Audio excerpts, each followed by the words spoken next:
almost all of them, now account for about 28% of the world's output. Do you understand? The BRICS is now what the United States was, but is no more. Now, if you're looking to where the wealth is, you go east, not west.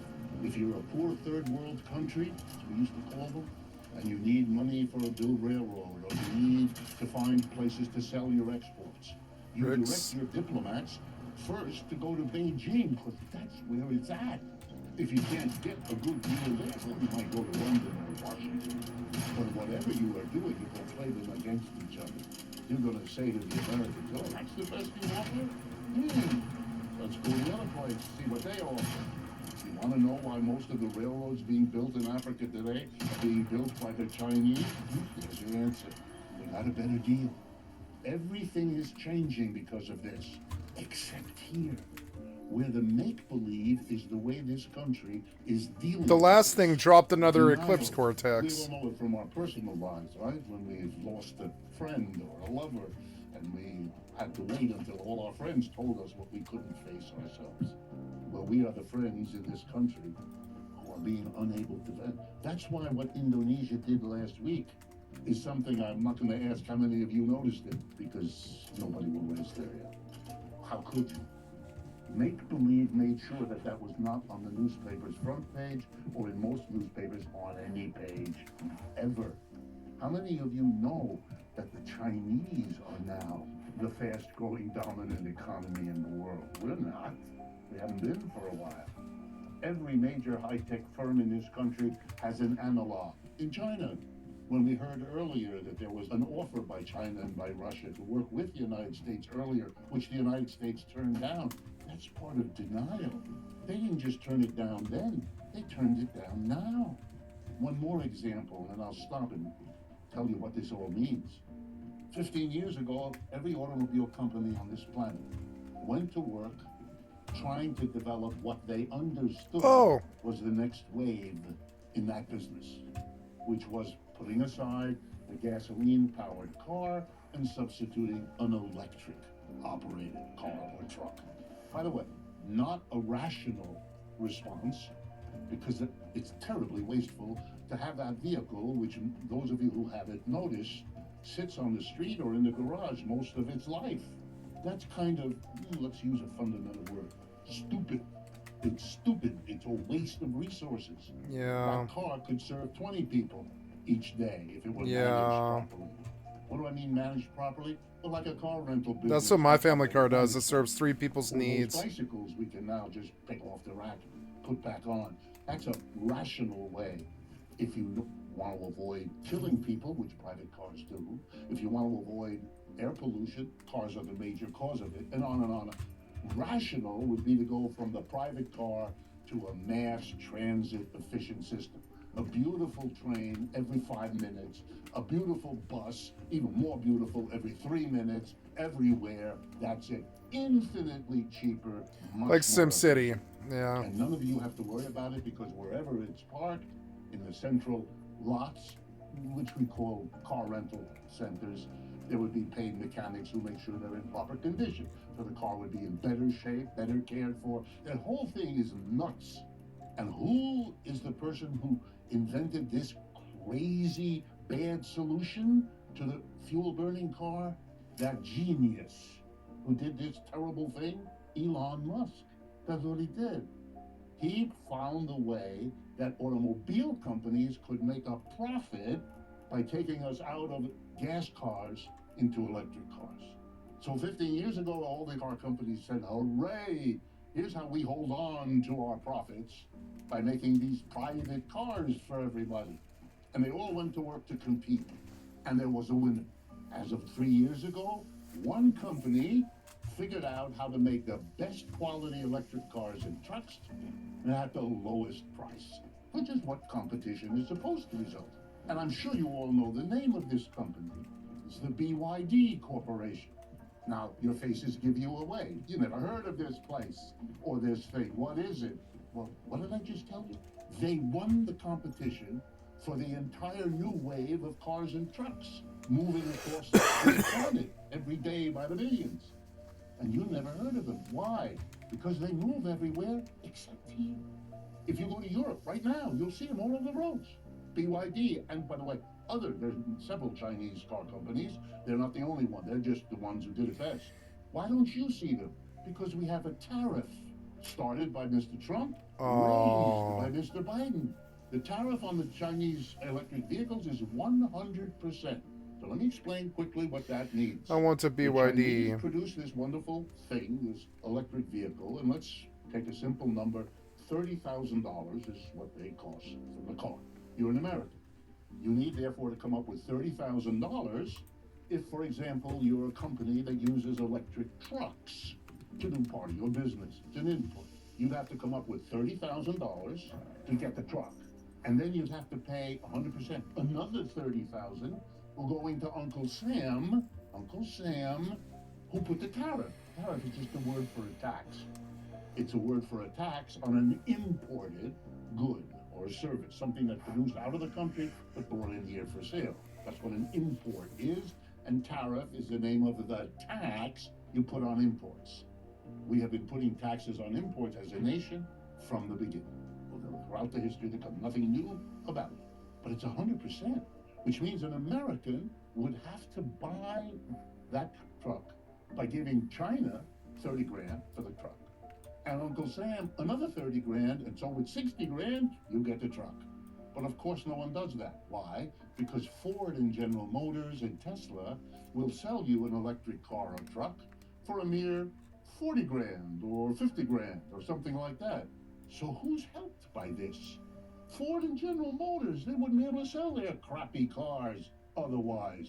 None of us buy a $40,000 or $50,000 electric car if we're going to do that, and give BYD $30,000 for a better car rather than $40,000 or $50,000 to General Motors, however patriotic we might feel.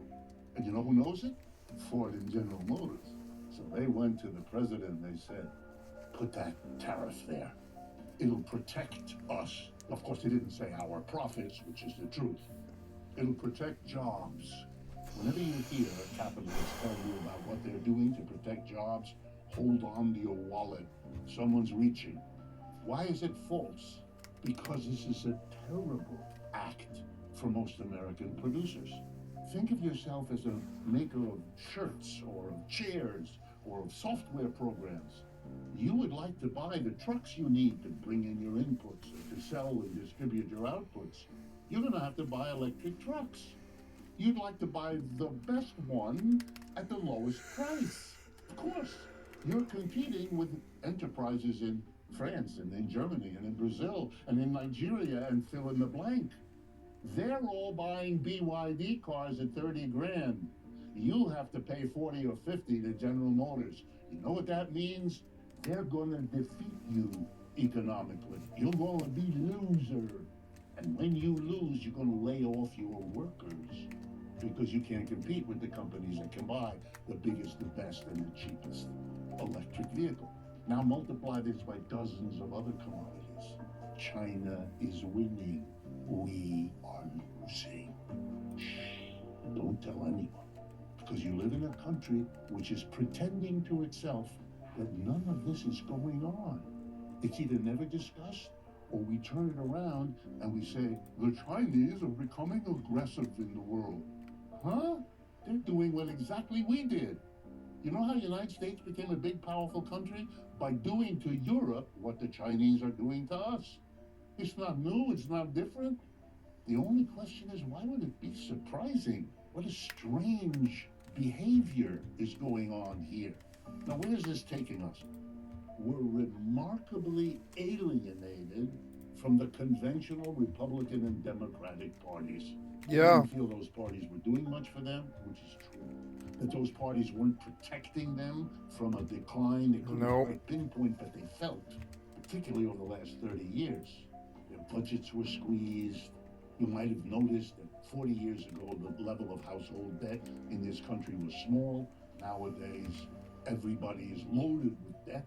I can add, if you're interested, that corporate debt is at a higher level than it's ever been in our country, and government debt. In other words, we are a country in debt on a scale we didn't imagine 10 years ago, let alone think we would have now. There's a name for companies that have been for several years so deeply in debt that they don't make enough profit, ready, to service their debt. That is, to pay the interest and the portion they have. Zombie companies. And we have a special name in economics for them. I kid you not, I didn't make this up. Zombie corporations, because they're dead. They're economically defunct. You know how they manage to survive when their profits aren't enough to cover their debts? They take on more debt to pay the debt they couldn't otherwise cover. Uh-oh, that makes them more zombie-ish next year than they were this year, which is what's happening. You might wonder, who lends money to all these indebted people, businesses, and government? Well, let me start with the government, because if you thought the world was crazy before, wait till you get this. The two biggest creditors of the United States government are Japan and China. Japan number one, China number two. A few years ago, it was the other way. China was number one, Japan was number two. The United States is the biggest debtor country in the world by countries. The second biggest creditor of the United States as the biggest debtor is the People's Republic of China. Do you understand? The United States owes China $850 billion, roughly. It has to pay interest, of course, on that debt, like it has to pay on others. Which means I'm here to tell you that a portion of the taxes every one of you in this room pays when you buy a bottle of beer, or you smoke a cigarette, or you pay your taxes, a portion of that money, you should be very pleased, is collected by the United States government, not used for houses or medical care or student loans, but shipped to China as interest on the debt to enable them to build their military capacity to fight the United States. Hello, I didn't make this up.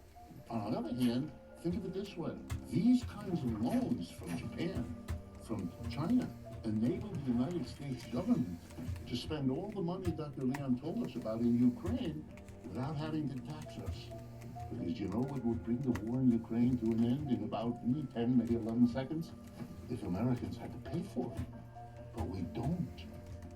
The Chinese and the Russians, and China, by the way, supports Russia against Ukraine, but lends government money to the United States, which pays for the Ukrainians. Whoa. You think you ought to pay respect to a system working like this? Think. We are in a completely different world than we once were. The empire is declining. We are not strong. We are weak. We don't produce the bulk of the world's output. We don't control the bulk of the world's trade. The US dollar, which in 1950s, 60s, 70s was the global currency dominating all others, isn't anymore. Central banks around the country, which used to hold dollars as backing for their own currencies in their own countries because the dollar was as good as gold, it isn't anymore. So the dollar, from being 70, 80% of the reserves held by central banks, is now about 40%. Still important. We're still a big industrial power, but nothing like we were. Now, Mr. Trump understood that in this changing world, Americans were being squeezed. And he was right about that. And you should understand that we're still in that situation, and Mr. Trump is president because of it. Here's how it works. Every empire, as it goes down, has the following procedure of handling it. The people at the top, the rich and the powerful, respond to the decline by saying, oh, this is terrible, but not for me. The top always offloads the difficulties and burdens of a decline onto those people less powerful and less rich than themselves. The emperor in Rome didn't suffer the way the average people did. The emperor in Persia or the emperor in Greece, it doesn't matter. All the empires show the same phenomena. Those at the top hold on, work harder than they used to hold on because they know damn well it's going down. And who can't do that are the people who don't have much power and the people who don't have much wealth. And so the working class has to be, one way or another, squeezed as you go down. And we, you, me, we're all being squeezed. And in our naivete, we turn to the Republican and Democratic Party. Protect us. They can't. Oh, they'll tell you whatever you want to hear. You know that. We live in that. But they can't do anything. Because the only real thing to do would be to say honestly to the people, well, our empire's going down. It's going to be a hard thing. And maybe we all ought to get together to try to get through this difficulty together. Oh, that would be an interesting idea. We'd have a name like, I don't know, socialism. That would be rational. But we don't live rational.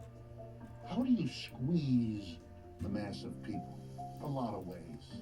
It's a little bit like that famous poem, how do I love thee, let me count the ways. How am I going to screw the working class? Let me count the ways.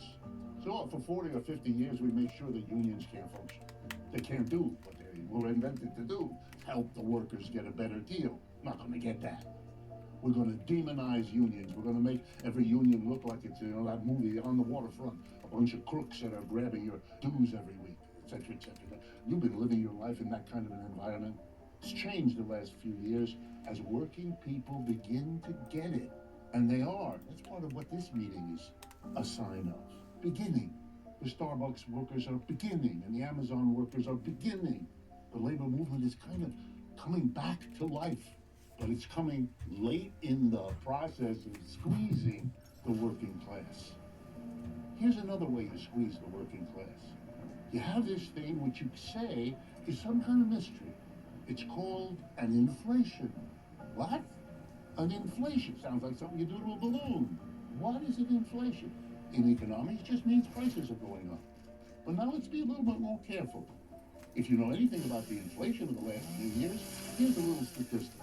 The inflation has gone up faster than average wages and salaries of people.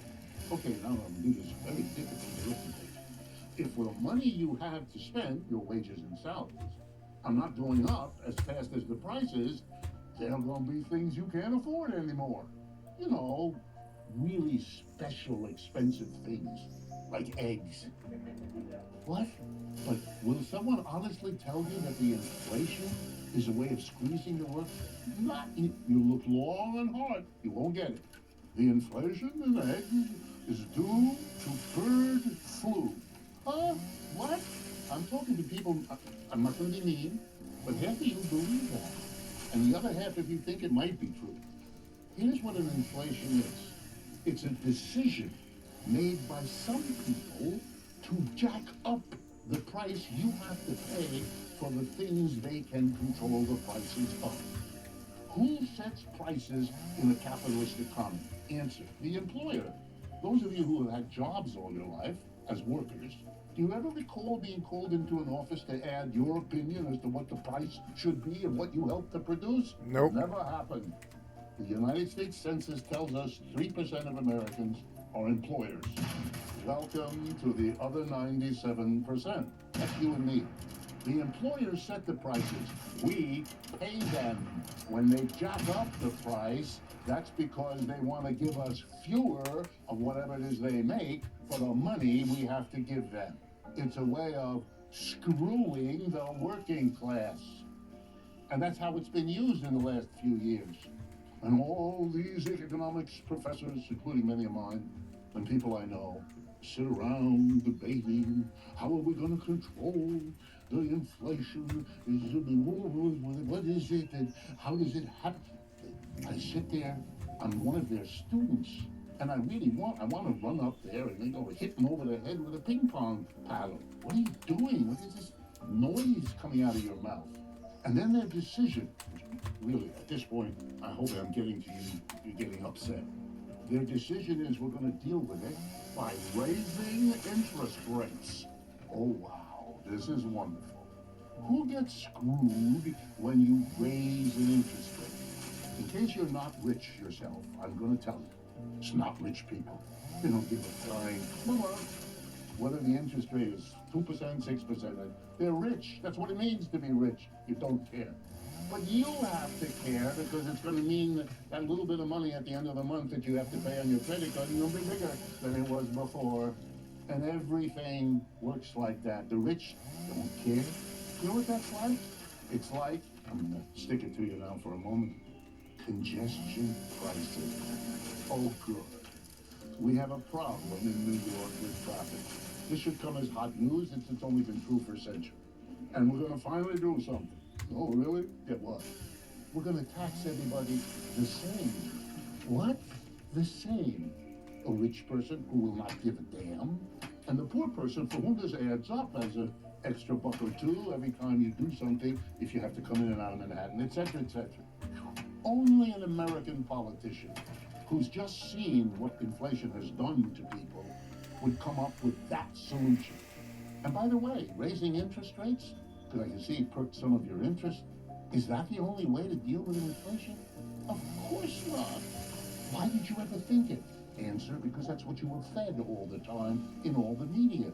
The last time the United States had an inflation as bad as the one a couple of years ago, right, was back in the late 70s and 80s. We had funded the war in Vietnam by printing a lot of money because otherwise the people would have revolted against it. If you'd said to everybody, we're having a war in Vietnam, it's going to cost every family a couple $1,000 a year. End of war. So we borrowed. We printed money and borrowed.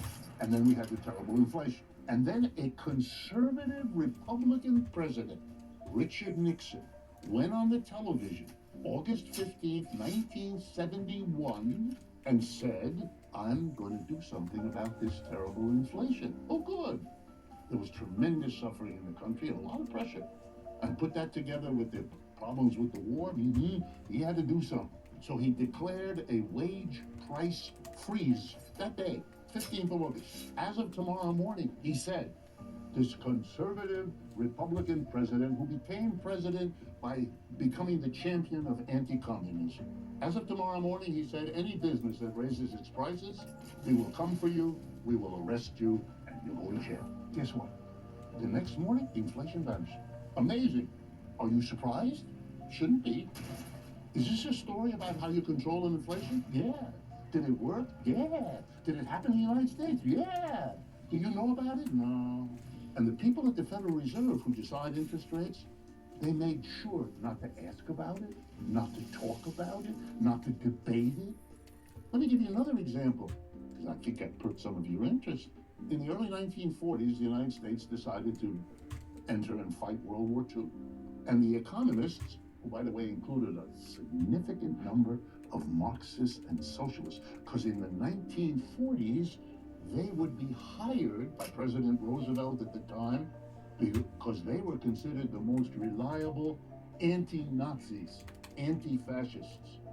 So people like Galbraith, whose name you may know, Paul Sweezy, Harry Magdorf, people, very important people on the left of American economics, were working in Washington.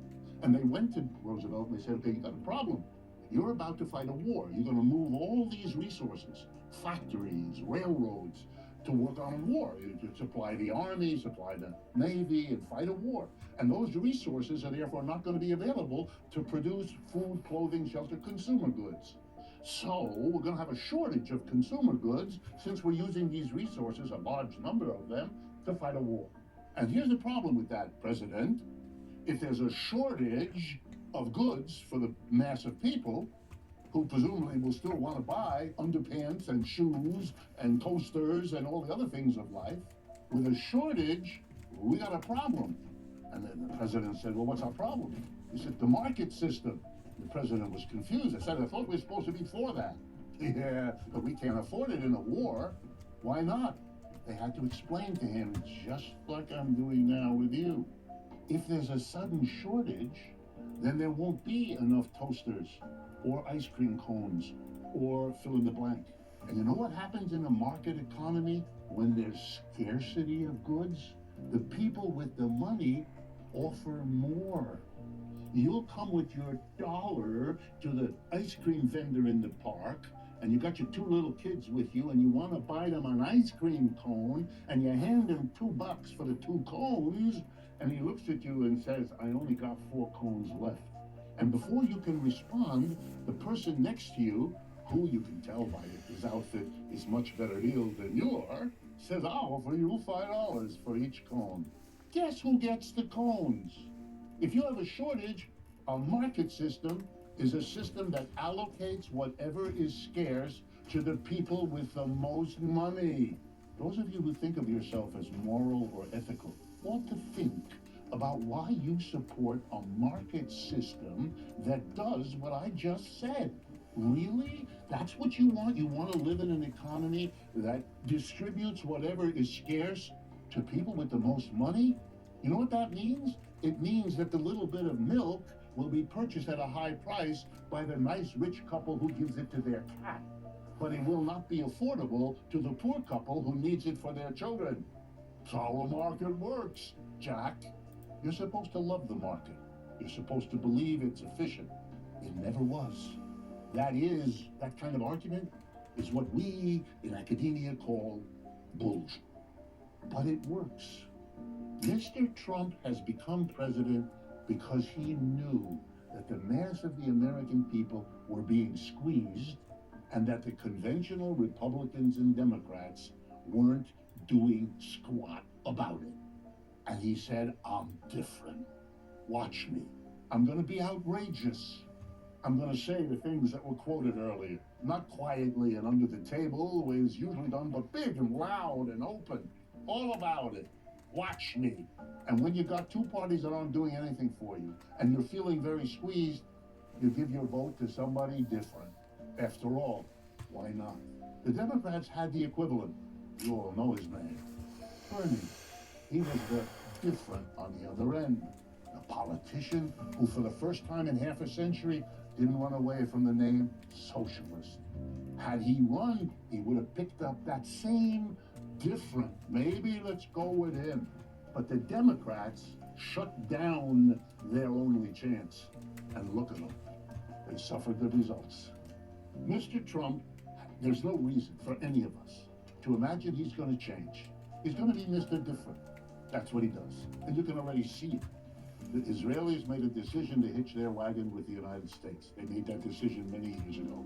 Fateful decision. Good in the short run, a disaster in the long run. And that disaster has now come full circle. They're identified in the whole world as a complicit partner in what was done in Gaza. The Israelis went into Gaza to defeat and destroy Hamas. It didn't work. To defeat or eject the Palestinian people. It didn't work. And all that happened 2 days ago was a decision by the United States upon which it depends to cut its relationship with a losing proposition.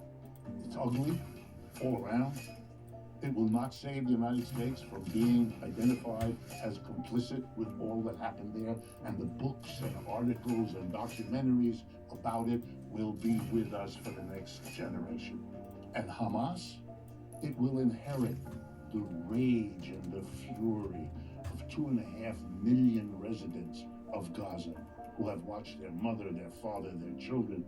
The young people that are coming are going to be a much greater danger to Israel than the old Hamas ever was. This is a disaster. And most of the world sees it. That's why the votes in the UN are lopsided. 150 countries on the side of the Palestinians, 25 abstentions of the United States, Israel, and the Canary Islands. I mean, it's silly. It's a silly spectacle. But that's another sign of a country going down. Last example, Ukraine. The problems in Ukraine begin with the dissolution of the Soviet Union back in 1989, 1990. Ukraine, a major part of what used to be the Soviet Union, particularly important in grain growing, very, very rich soil, so forth. A lot of finagling of the countries of the West, NATO moving eastward, threatening Russia, and all that. I won't bore you with the rehistory. And then to stop what was happening after NATO took over in Poland and Czechoslovakia and all the rest, Mr. Putin and the Russians said, no, not Ukraine. Not the eastern part of Ukraine, which is majority Russian and Russian-speaking, Russian language, Russian culture, and so on. And the United States says, oh, good, you invaded. That's a bad thing. We can mobilize the whole world around the bad thing of a big country invading a little country. That sounds good.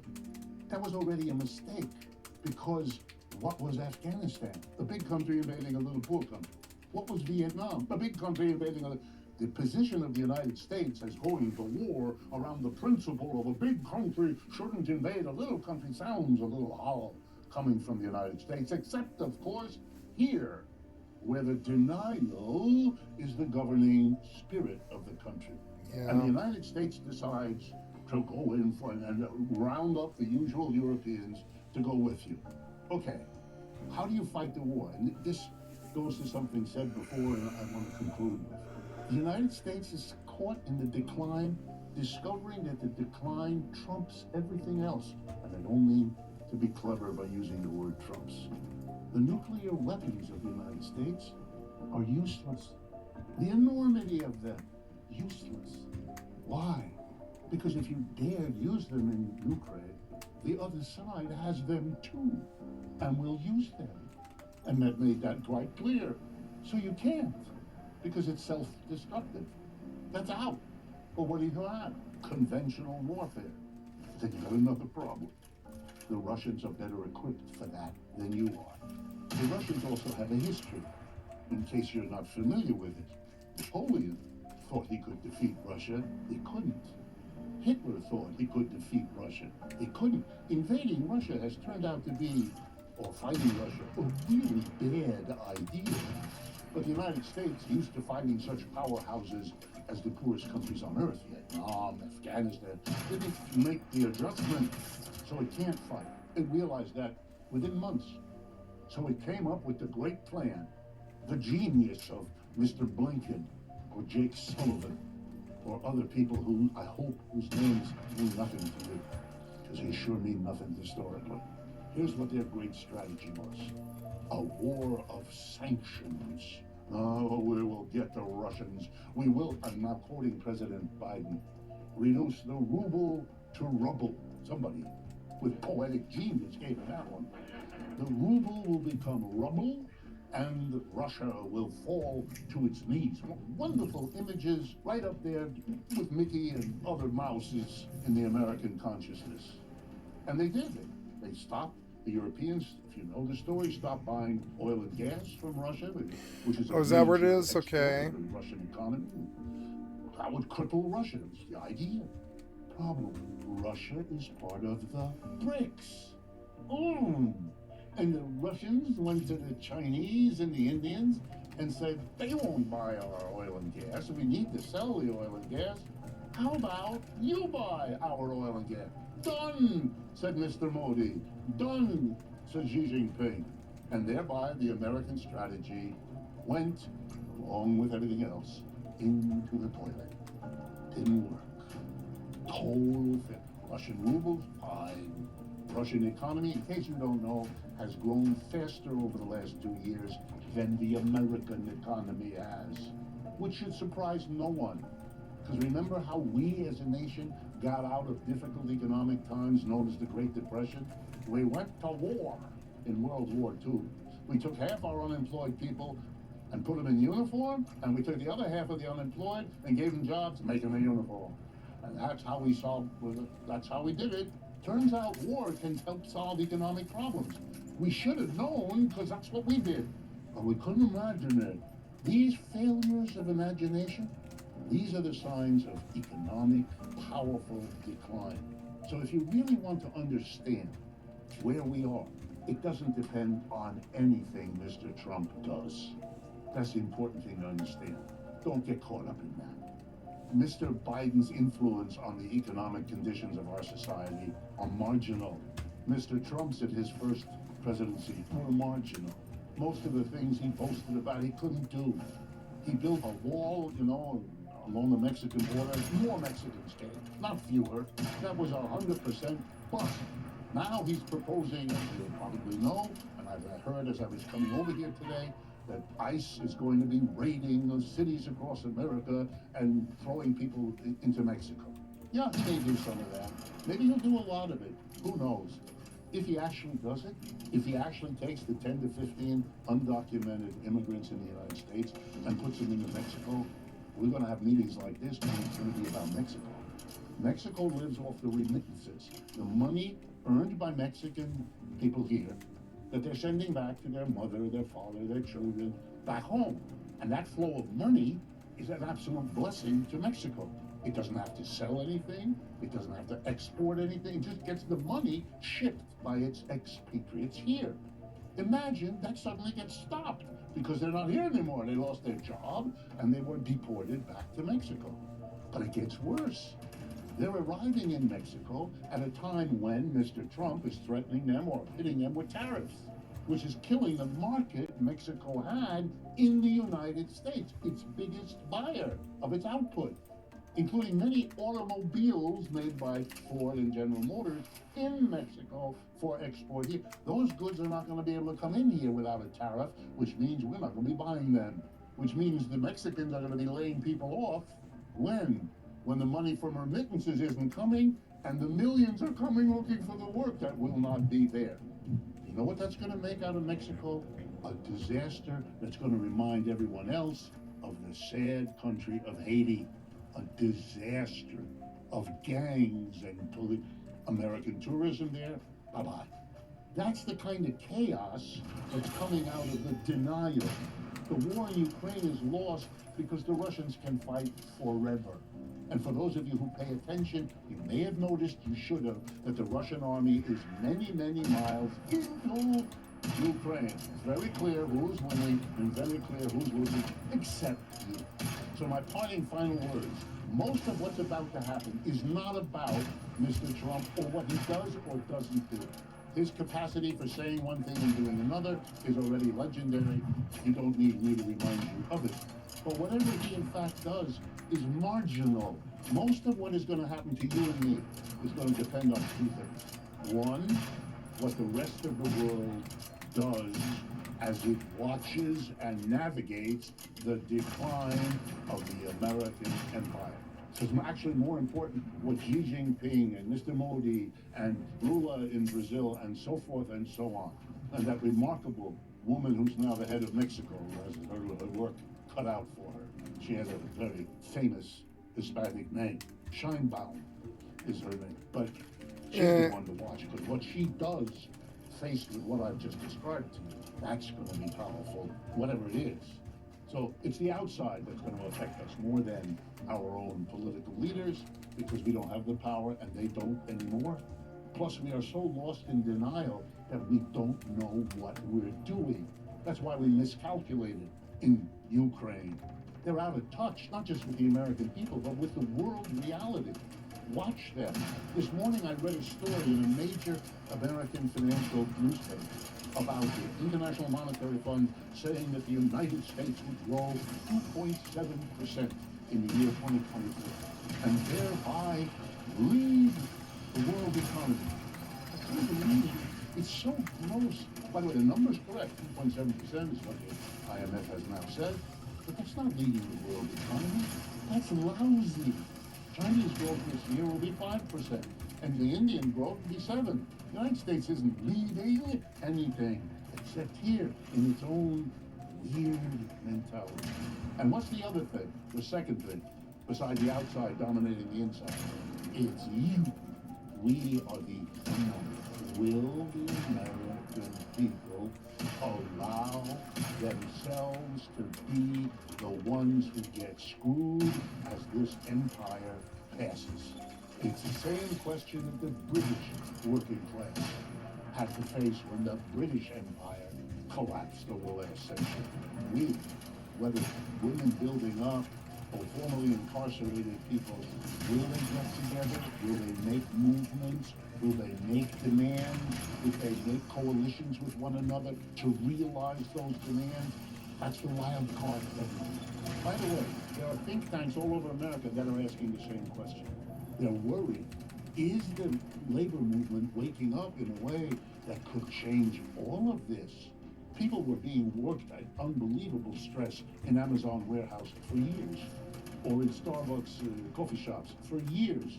But in the last 2 or 3 years, enough is enough, no more. We're gonna, that remarkable group, very small folks out there in Staten Island, that's a remarkable and has had effects everywhere else. The Boeing workers on the West Coast rejected 3 contracts before they accepted the one, which was better than the ones that they could reject. The labor movement, that's the question. If this gives you a swell head, that's my point. It is more in your hands than you think of, because in addition to saving yourselves, if it's a time of decline, if the people who run this society are so busy denying it, refusing to face it, as I've tried to show you, then we are stronger than we might suspect, and they are weaker than they might feel confident about. And that's a good time for us to act. The conditions are pretty good, not terrible, as some of my fellow leftists are worrying about. Of course, we have problems and difficulties. I'm not pretending otherwise. But we also have an historical moment that the old Cold War mentality, that everything to the left is evil, bad, won't work, is dead. That generation died and took it with it. Young people today don't have that mentality. They're much more open to what it is. What is going on, you guys? Welcome back to another video. I hope you're having a great day. Today, I have a different video for you guys. So as many of you know, and the reason you guys are here is I'm bringing you guys some tips videos on Fallout 76. Most of which being tips for new players and things I wish I knew when I first started playing. Well, today, I'm going to bring you a video similar to those. This is going to be tips I learned the hard way. So these are tips that I learned that do have consequences that you're going to regret once you figure out that you messed up. So, we're going to jump right into these guys. There's more you guys can think of. Let me know in the comment section down below, because there is tons of them. But anyways, this first tip that we've gone to do, we got a player here at the camp. Let's give him a little wave. I always wave to the players we see here in the camp. Anyways, now that we gave a wave, guys, the first tip that we have here, guys, is do not scrap perk cards until you hit level 50. And this is one I regretted very early on. So as you know, if you open some perk packs, let's open some perk packs right now, shall we? We're gonna open 3 of them. Here we go, just to show you how this process goes. And you do get up funnies with it. Let's go. Alright. So as you can see, you do get a bunch of perk cards and stuff like that. But once you get those perk cards, you can scrap them for perk points. Now, these perk points don't really help you until you unlock your legendary perks. So you scrapping your perk card for the 2 perk points is not going to be good. Because once you figure out what builds you want, your perks are going to change dependent on the situation that you're in. So once you're level 50, you decide to go with the, stealth fixer build. Well, you already scrapped all your gun fu and your action boy cards. And those are vital for that build because you use VATS a lot. So basically, guys, what I'm saying is don't scrap the cards until you're level 50. Just hold on to them.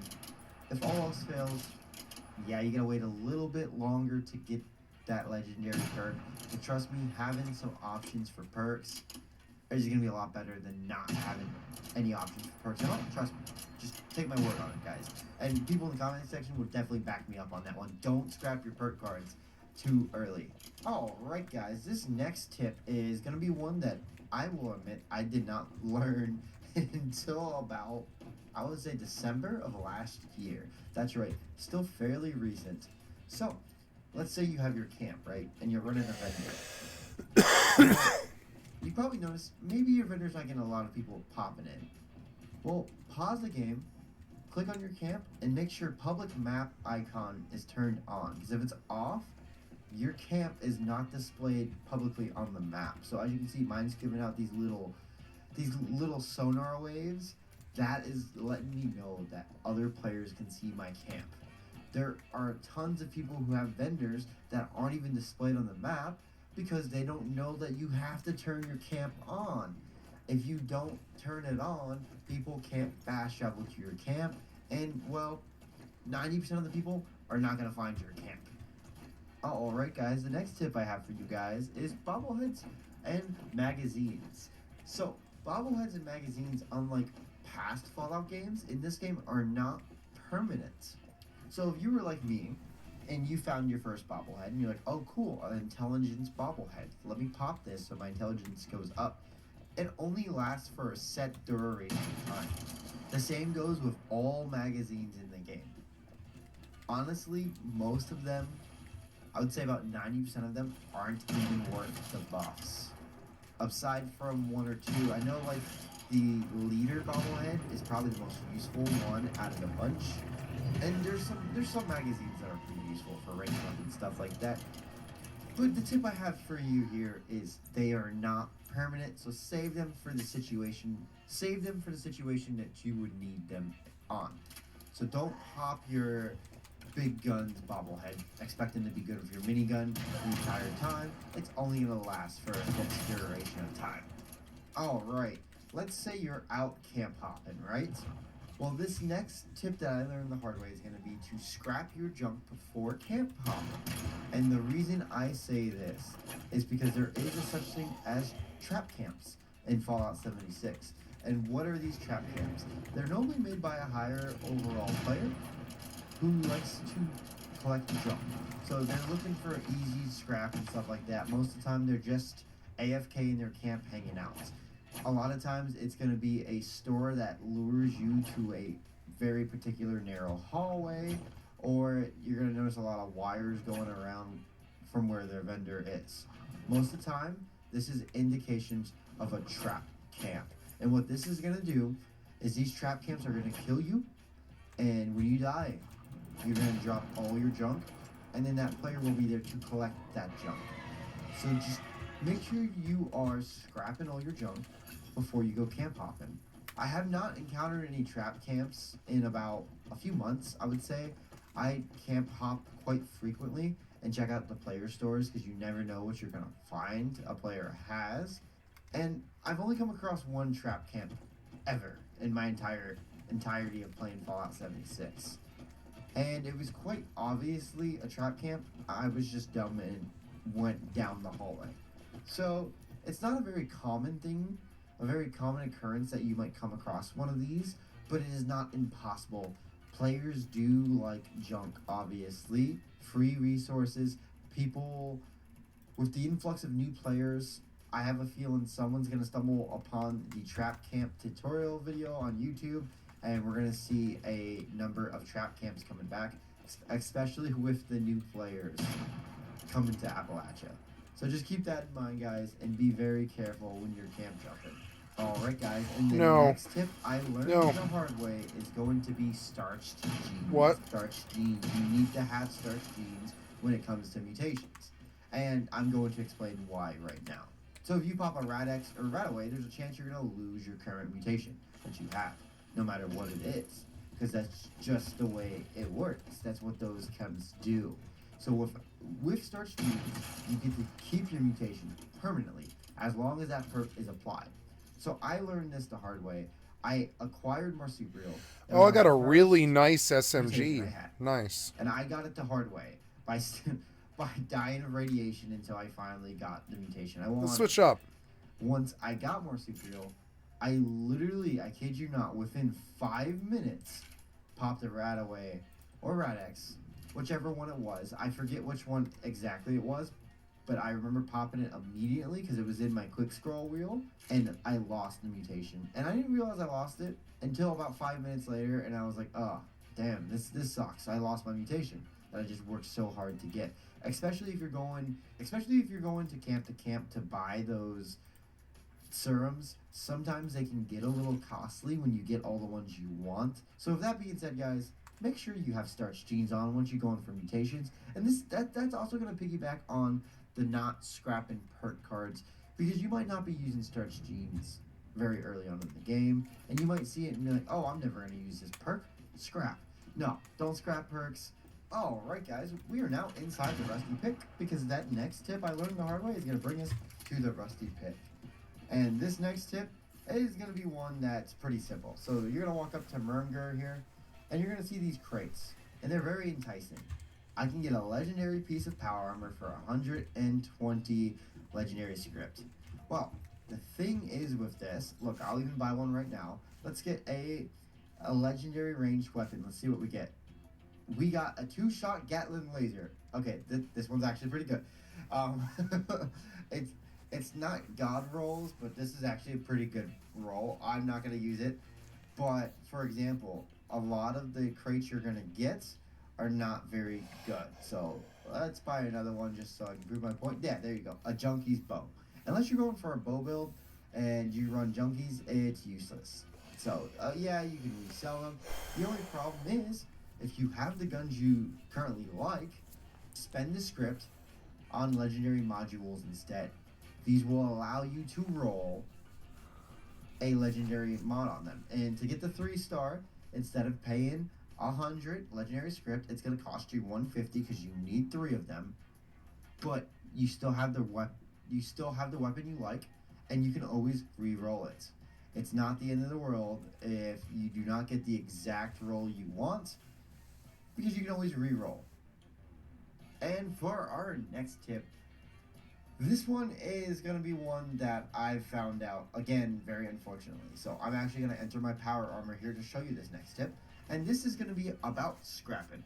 So whenever you get done raiding an area or completing a mission and you're going to be full of junk, right? You want to scrap your junk. So we're going to run to the nearest bench. Let's go to this Tinkerer's Workbench right here in the restroom. We're going to press X to scrap. And look at this. I'm scrapping my pre-war money. Okay. And I'm just spamming A. And boom. You have your power armor helmets just chilling there, right? This tip is going to be do not scrap from the new items list. So, as you can see, scrapping through the new items list, whatever.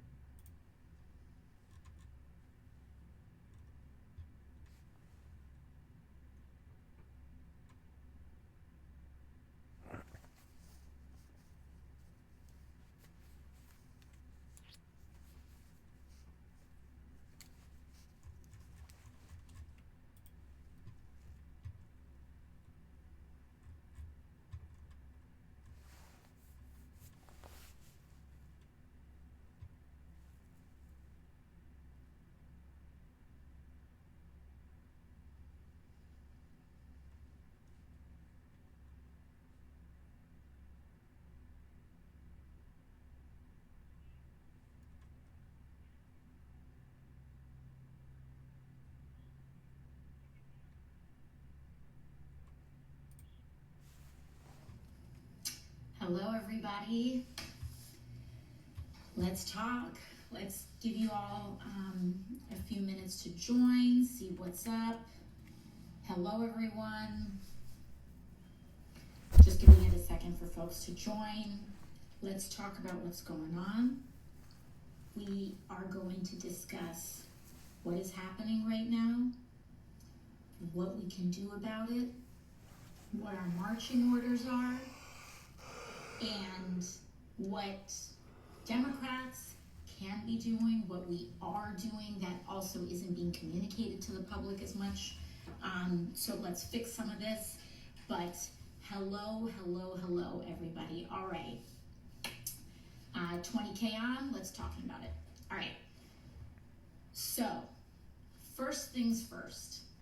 One of the things that I want you all to understand is that if you are watching the news right now and you are feeling overwhelmed by all of the constant headlines and developments and what is happening and federal government changes over here and ICE raids over here and plane crashes over there, and you are feeling so overwhelmed, first of all, know that you are not alone.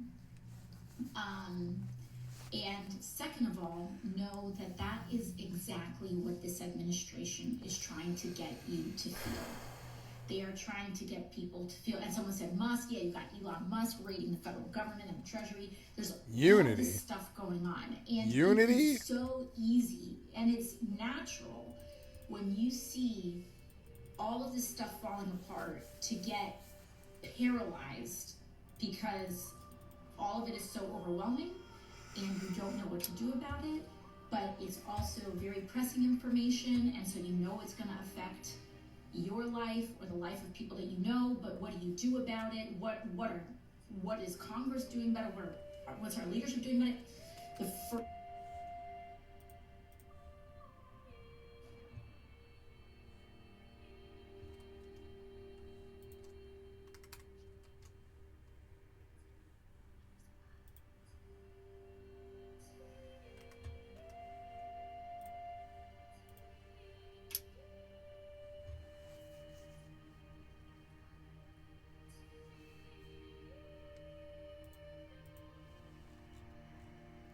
Chicago. America 1 or America 2?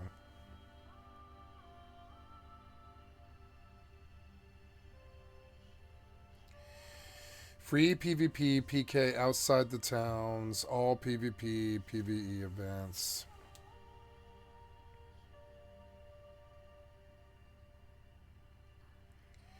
Oh, PvE, PvP, I see.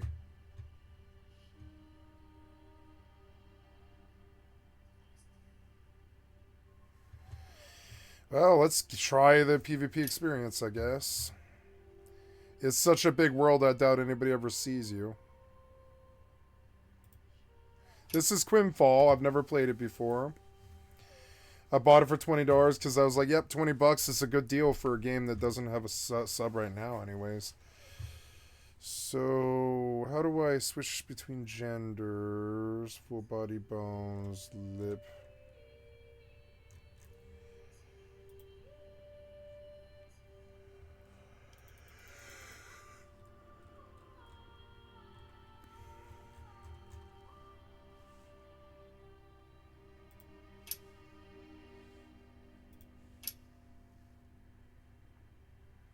How do you change gender? Can you even?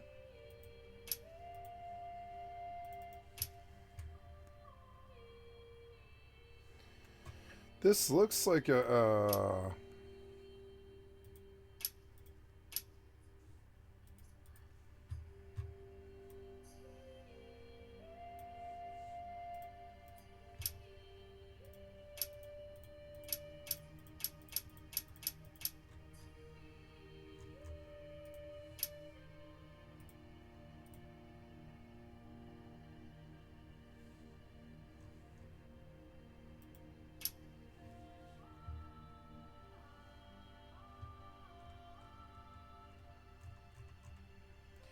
Is there only... Oh, I see female. Here we go.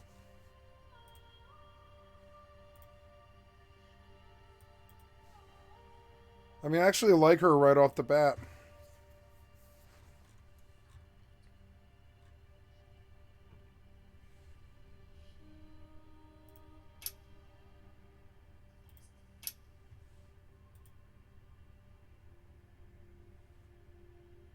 Cool.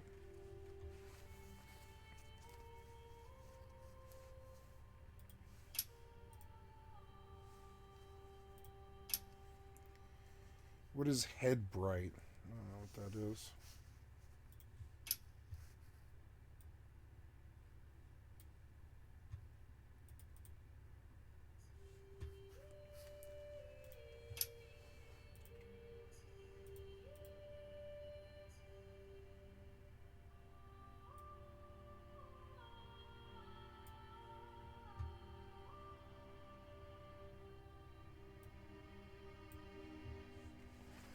I like the character creator.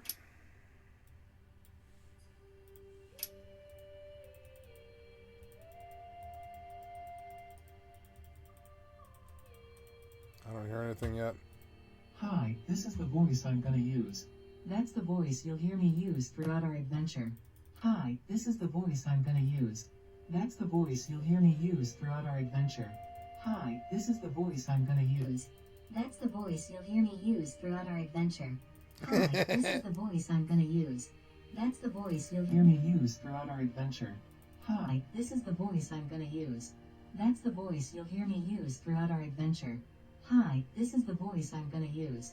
That's the voice you'll hear me use throughout our adventure. Hi, this is the voice I'm gonna use. That's the voice you'll hear me use throughout our adventure. Oh, I forgot all about the body. I mean, I don't know. The body's fine. Wait, do I get to choose a class or no? I guess it's weapons, huh? It's like weapons. I don't know what to do. Yeah, I think I've made a good character, I'd say.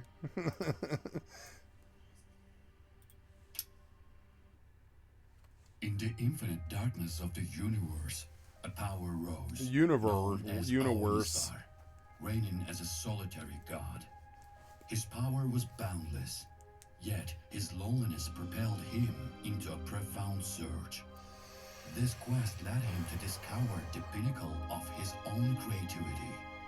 He first created the universe named Theatra, Universe. filled with endless arid lands, a reflection of his solitude. He created Kinagla, with serene and silent lush greenland. Neither Theatra nor Kinagla could alleviate his loneliness. Later, Aonisas created Podokra, vast and covered in cold, white, symbolizing the infinite power and majesty. Then, he created Shamra, a representation of his arrogance, a planet covered in damp and wet soil, leaving a dirty impression.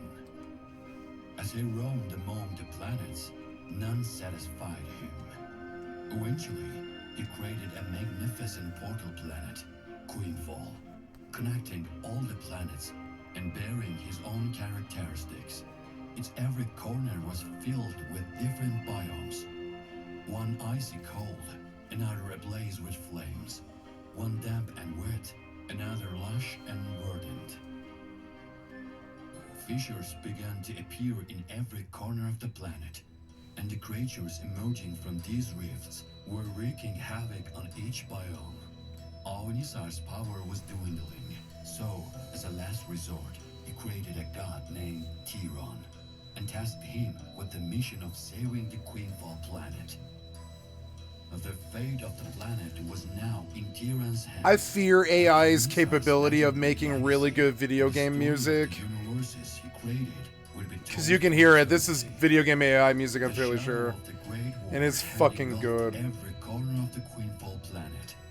Tyron, instead of creating planets like his father Aonisars, decided to build a weaker but like-minded army. With this army, he destroyed the rifts created by the monsters and trapped them in their own realms. After years of prolonged war and chaos, Tyrion's armies grew weary. I mean, do I care and about scattered this? across the I planet's don't know. expanse. When his armies dispersed, the people began to establish their own habitats. Towns and villages. It's, yeah, sprouted, I should see the intro, yeah. caravans and trade routes were built, and necessities rose. The populace, specialized in various professions, came together under Tyrion's rule and lived in peace for many It's an years. AI voice. However, as Tyrion's time passed and he lost his power, the Queenfall planet was shaken once again. The news spread swiftly. Tyrion's death led to the reactivation of the rifts by the monsters, and they began to gather once more for a great war. Now, the fate of Queenfalls hangs in the balance. As the people witness the collapse of the once peaceful order they lived in. Now, the fate of Queenfalls hangs in the balance. As the people witness the collapse of the once peaceful order they lived in, This started the over. monsters quietly gather their strength. With Tyrion's death, the future of the planet is in jeopardy. However, this moment of uncertainty and danger could herald the emergence of heroes. The fate of the planet will be shaped by brave adventurers. You know, it's dumb, but I liked The this beginning more of an than epic the New battle. World intro.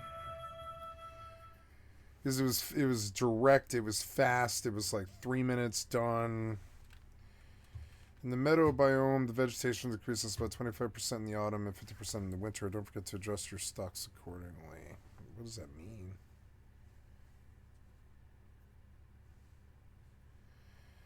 Every major city has an independent central market. You can find different products and prices in different biomes. Okay, our first experience with Queenfall. Like $20, can't go wrong. $20 is great for an MMORPG. The load time was kind of long, but it doesn't seem that long. The birds seem kind of loud. Oh, damn, you got a big rack. You can see the HP value instantly here. When it is 0, your character will die. See what, where?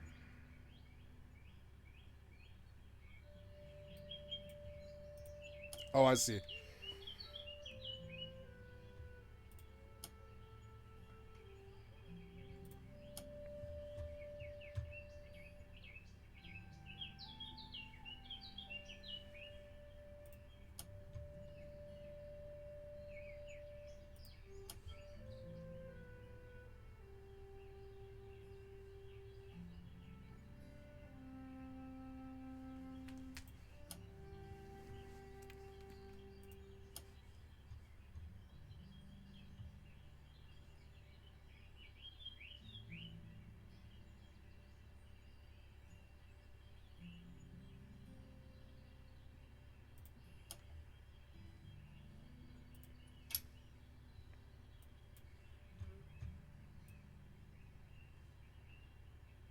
Nice, it's a real chat box.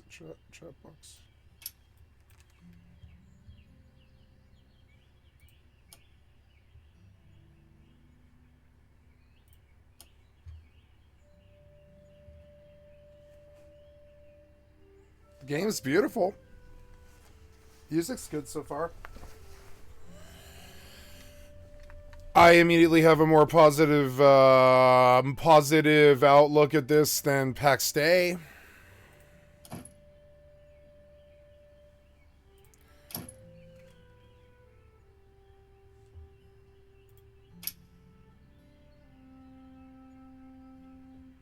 Fun. Oh, there's a life staff and a staff. I guess I'll go mage.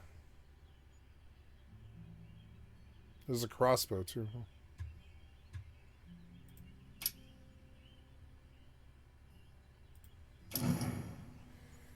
It burns when I PvP.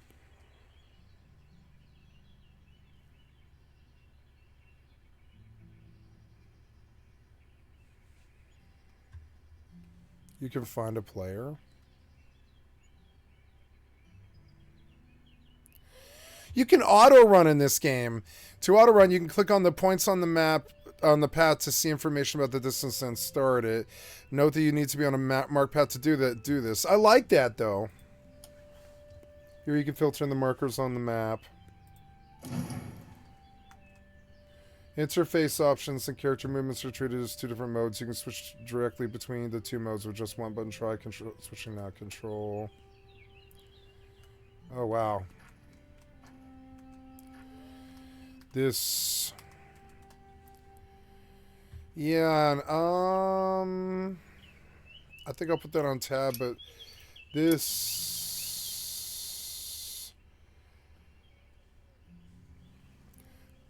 Wow, NVIDIA DLSS 2 and FSR DLSS quality. I want it on quality, sharpening up, anti-aliasing TAA. Everything's up all the way on high. Motion blur is off and depth of field is off. It's almost like it knows what settings I want, but yeah, I don't know, it looks good. Frames are good, so, but the,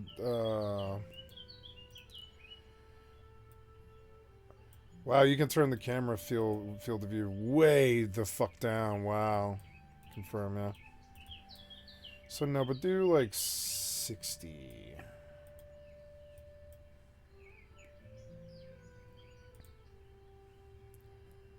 I like the music so far.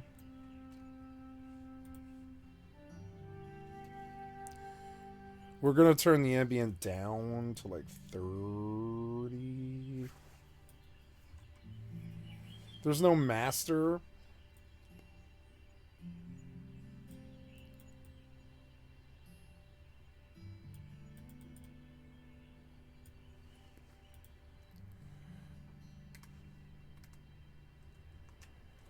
So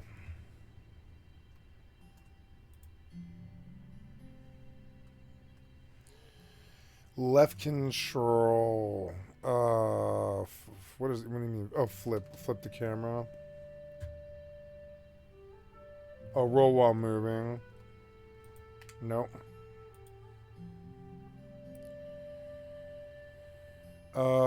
So fast run. Oh, it can. Oh, there's a sprint, huh? Oh, really?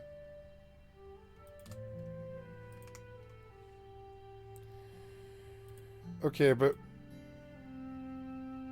yeah, what is the FPS right now? Where is it? Ah, 70. 70 isn't amazing, but we'll see how the game is. I like what I see so far. I'm on Ultra, but not Remastered. Yeah, not Remastered, no. Well, I don't know. Maybe we should go to Remastered. Let's go to Remastered.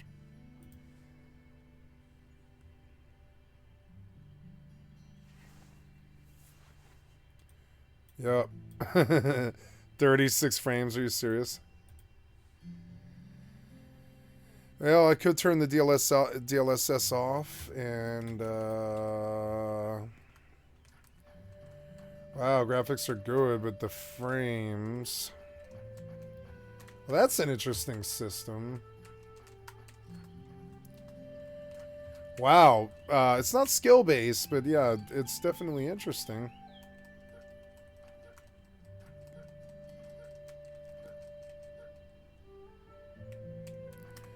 Yeah, remaster was probably a bad idea. But that's okay, we learned. What the hell was that? Display graphics. Let's go back to high.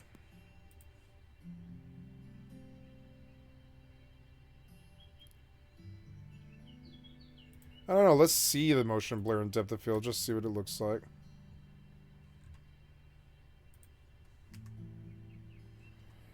Yeah, that's good. But my first video game was Pong, and that was in the mid-70s. So, sound, shortcuts, gameplay, camera sensitivity. Here we are. Try 7 or something. Camera rotation speed, camera sensitivity.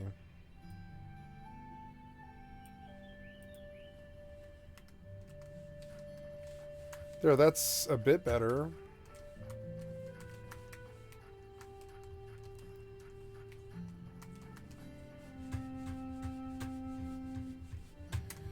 Let's try 14.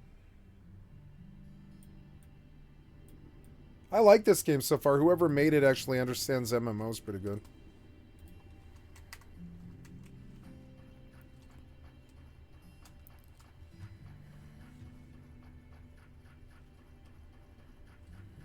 Wow.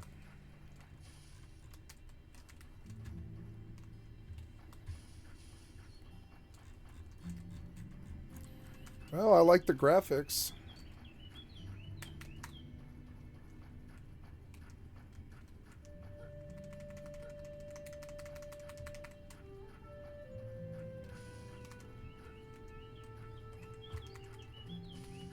Takes 15 stam to roll.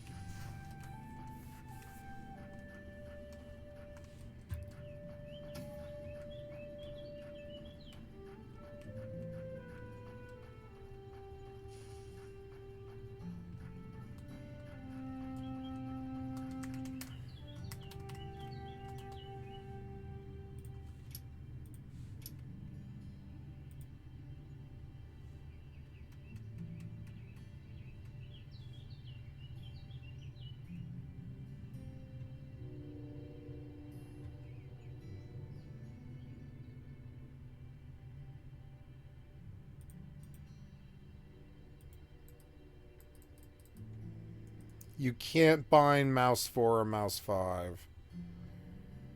Why? Aim mode, I guess. You won't let me do middle mouse? You're not letting me do middle mouse for some reason.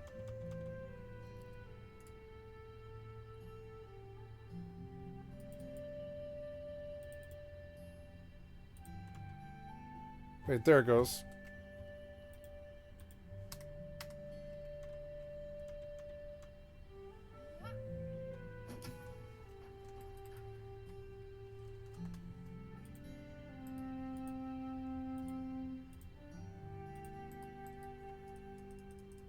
What? You won't let me bind mouse 4, mouse 5? What? That's so dumb. Oh, I don't know.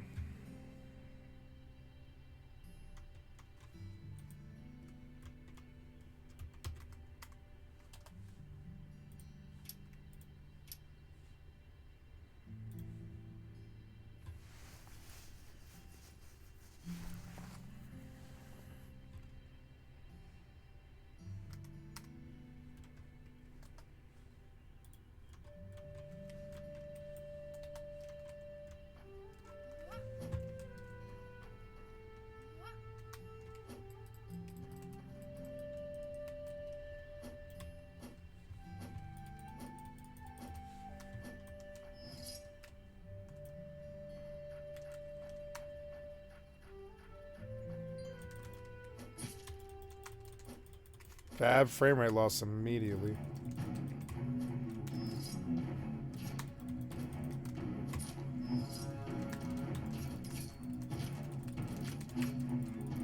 I like the combat. Reminds me of DDO mixed with New World.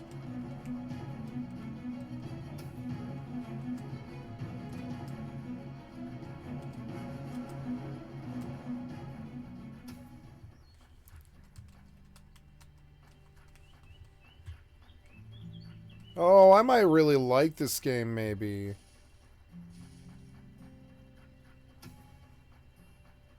There's people talking in the chat.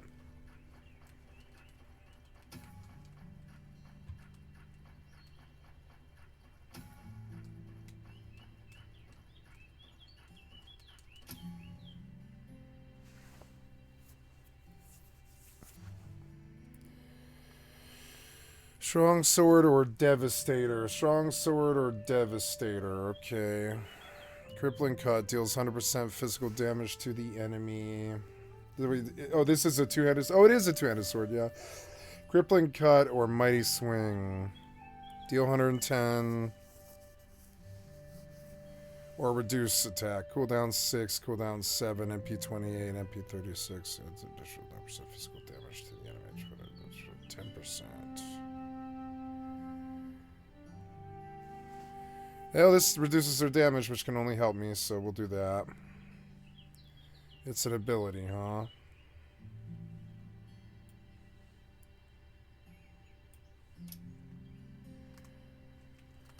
Well, let's see if they'll give me a sane keybind here.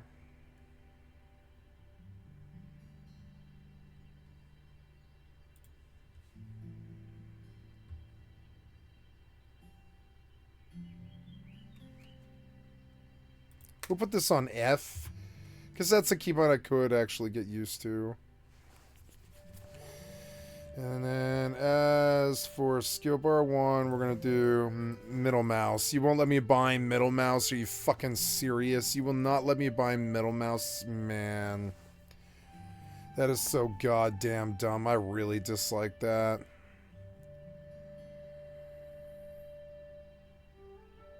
Well, I can see the combat, though. I can see the combat, I guess. I'm not gonna rage about it. Maybe they'll fix it later.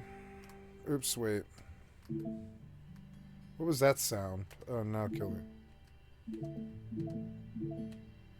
Oh, that's voice? Okay. There's full voice in this. Like Rust. Wow. Well, let's go change that key.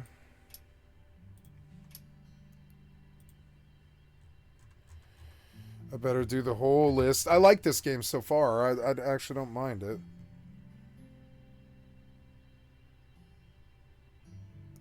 Walking mode is B. I don't know about that. Try that. You're not gonna let me do that? Okay.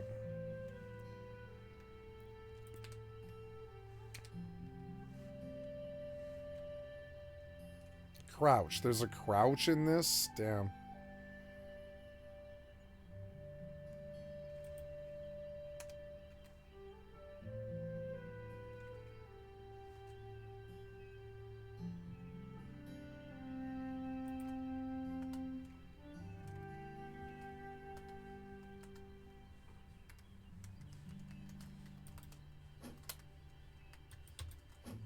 And now maybe I broke the controls completely.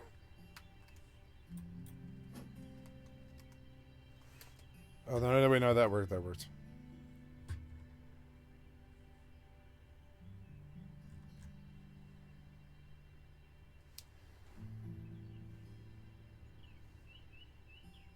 Maybe middle mouse for that, actually. Let's see how it feels.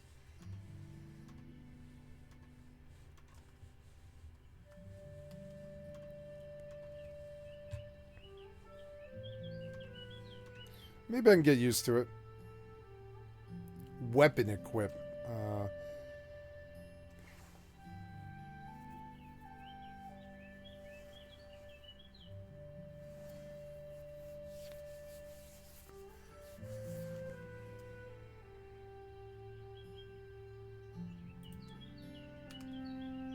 They won't let me rebind my voice key. No. Nope. Okay, I mean, that's better than Tilda, I suppose.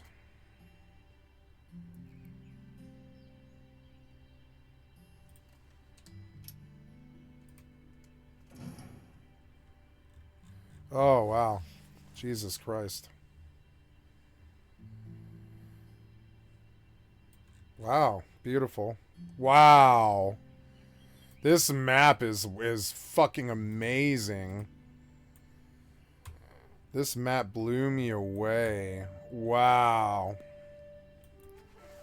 This developer's not fucking around, are they? No, I don't think so. I think this is already so much better than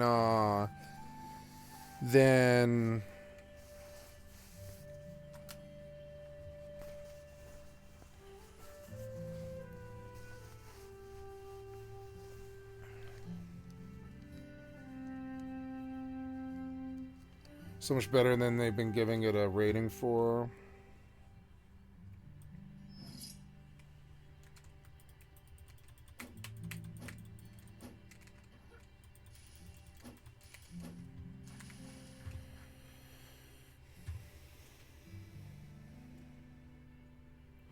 My frames are 70. Okay, 70's fine, yeah.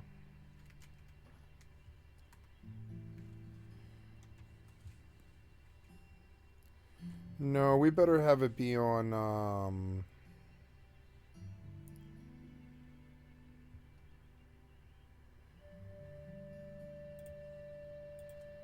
control like it was.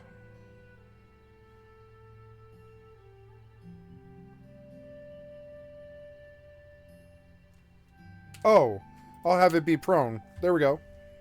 Yeah, there we go. Character skills. Skills should be N. World map should be tab. Inventory should be V. Use voice chat should be tilde, but you're not gonna let me. So we'll put that on Alt. Yeah. At least it has a sound so you know you're talking.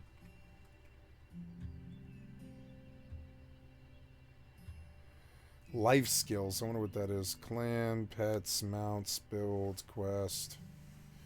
Ooh, can I play a pet pet class? Might be really good. Skill bar. Okay, skill bar, but I can't redo quest. Usually I would do quest on L. I don't know what to do for. Yeah, we'll do life skills on K. Weapon equip.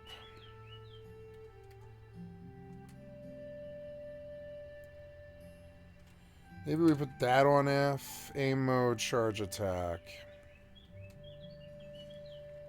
Try T.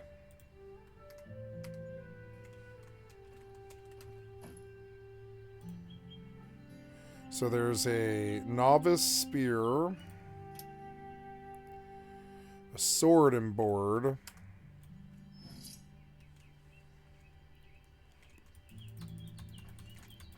I can't swing.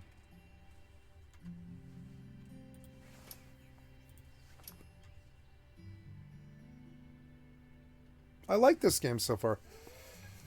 Sharpening, tessellation, shadow quality. Let's turn the shadows down just to buy frames. Hey, there's some 20 frames or something, yep. Contact shadows should be off. Micro shadow off. Cloth hair physics are on. Footprints, motion blur.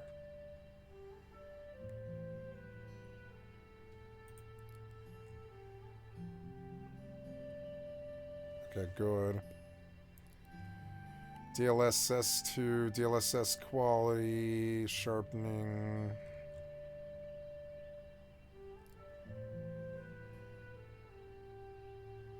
$90 FPS. So let's go to Ultra.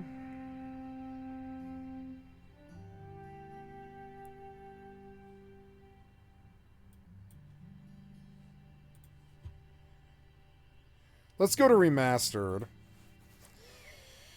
And we'll turn the dynamic resolution scaling off. And that drops my frames to 30. Now, let's try lossless scaling. You can't do lossless scaling for this? Why not? Did you crash? No, you're not crashed. Oh, because... Are you doing it in X4? No. Oh, yeah, you are, huh? Yeah, you are.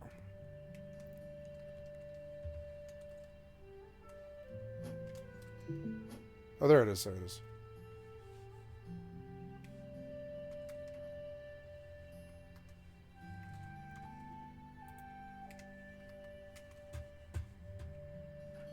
Lossless scaling makes it look weird. And it dropped the frames super low for some reason. So we'll turn it off.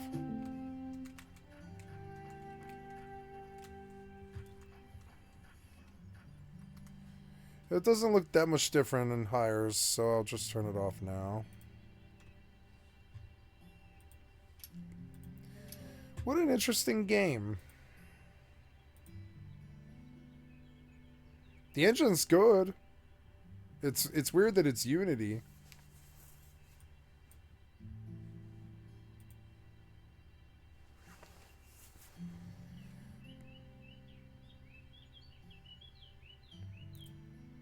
Contact shadows off, footprints, motion blur, depth of field vignetting, saturation apply. I like the music actually. For AI music, it's pretty good.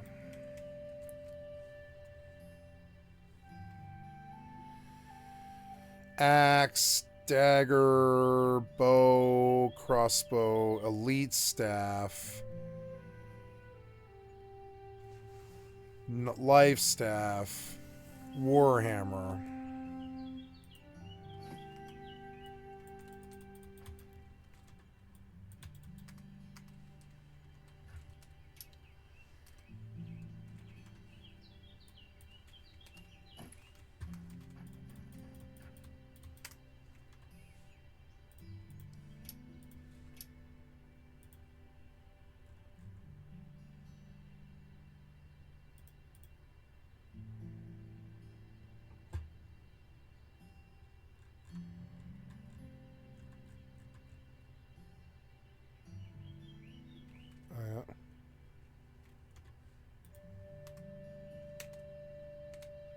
Oh, that's sheath.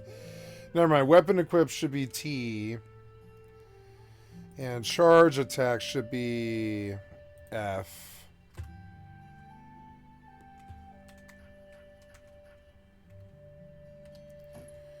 Let's try out the... Well, yeah, the staff, right? Oh, cool, the staff, yeah.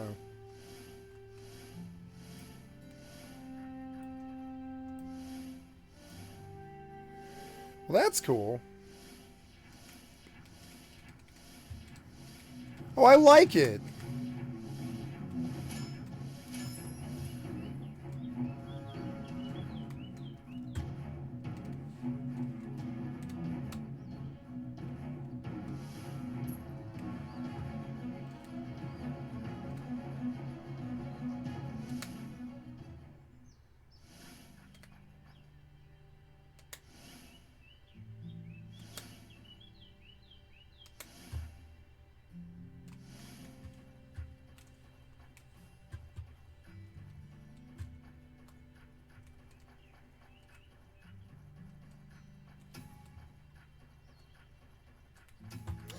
Oh, I need to change my title. Oh, no, that won't work for my voice chat, will it? No.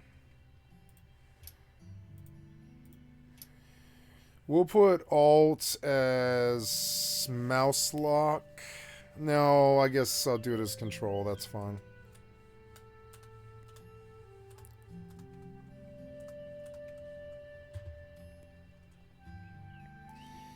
Then, oh god, voice chat. I don't know what voice chat should be. You won't let me do Tilda?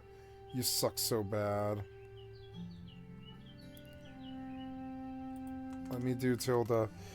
Alright, well, let's put it on some button I don't use, and...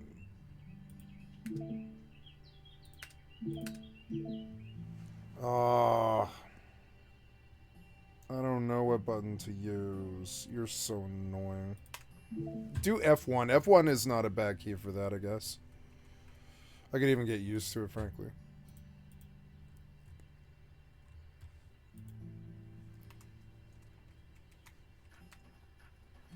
It's a little bit more basic than New World, but yeah, maybe the abilities get good.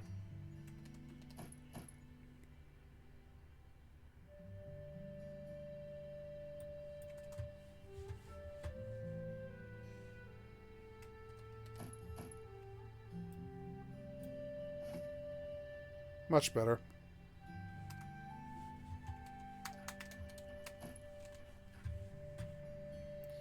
Yeah, I like the engine. It's pulling 90 FPS right now.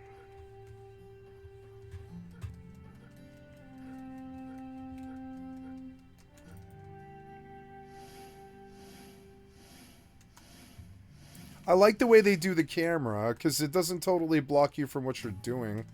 I'm not used to it, but I like the way they did it. Oh god, how do I crouch again?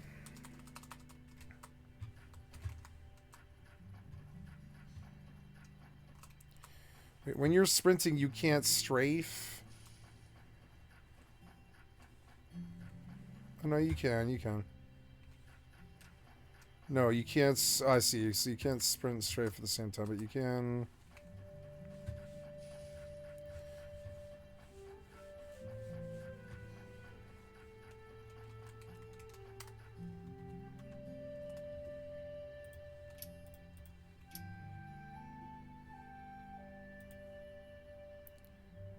Oh yeah, crouch, right?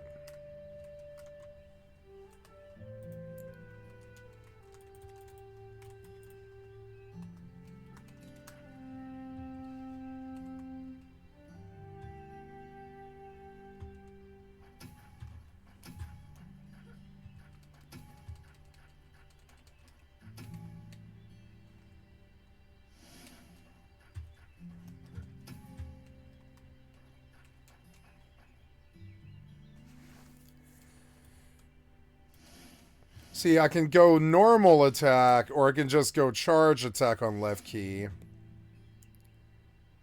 Maybe I should just switch the buttons. You can't hold it, which kind of sucks.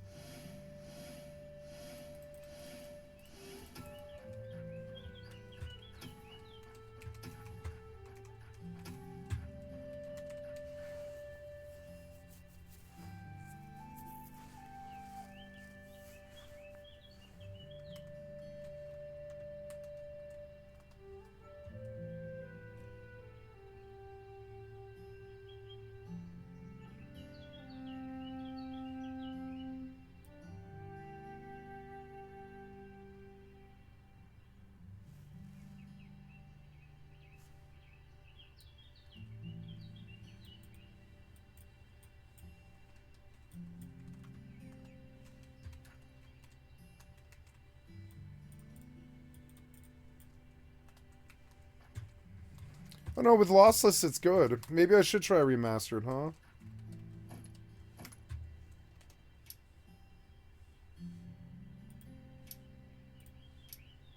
Go remastered. Apply.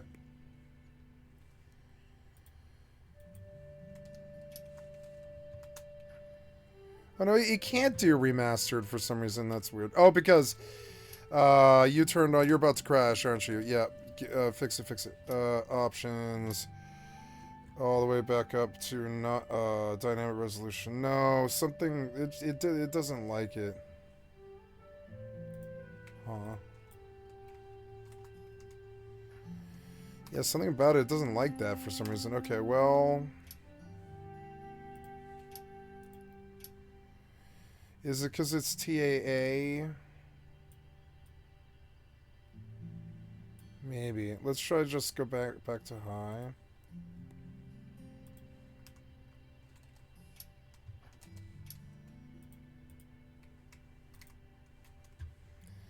I guess it's already doing its own version of, I thought it was good for a second, but no, it's doing like its own version of scaling, I guess, and it doesn't really like lossless scaling. It's kind of crazy.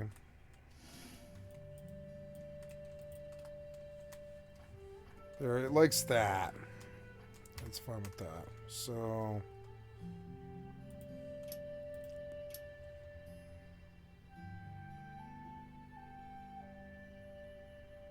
It's weird how it reacts to it.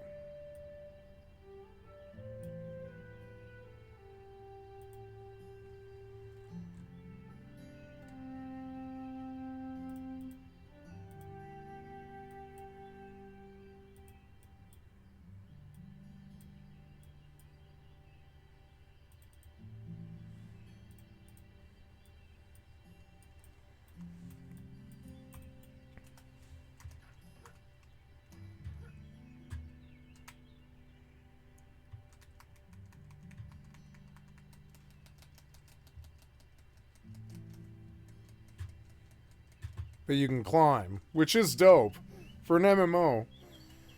But is it like only this vine or what? Why aren't we climbing anymore? Oops, because I think I hit control by mistake.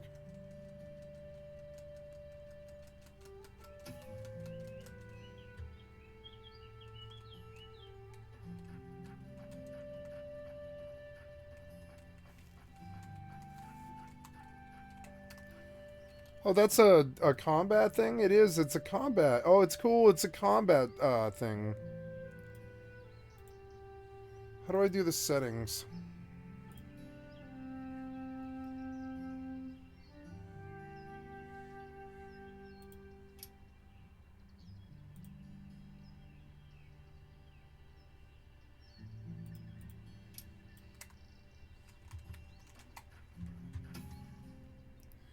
New World moment.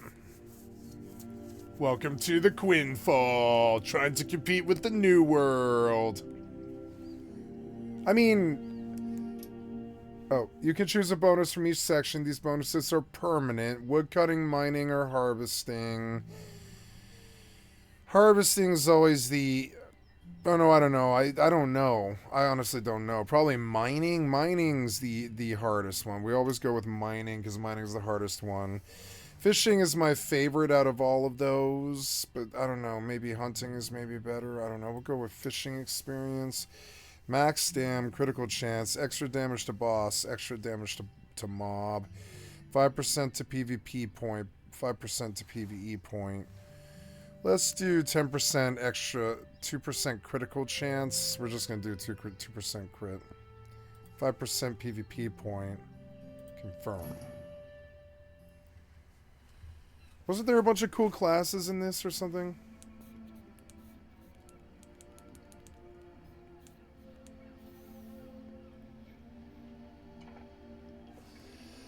Every city has a major independent central market. Daily entry prize. Daily entry prize. Repair parts. Okay, take. Oh, I got repair parts. Okay, cool.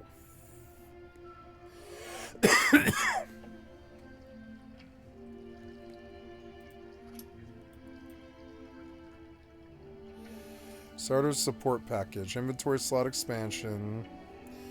Ordinance secret arts for 15 days. Pet costume, tag traveler, and 400 V-coin. Ordinance secrets arts. 30% XP, weapon 30% XP, and a free skill reset.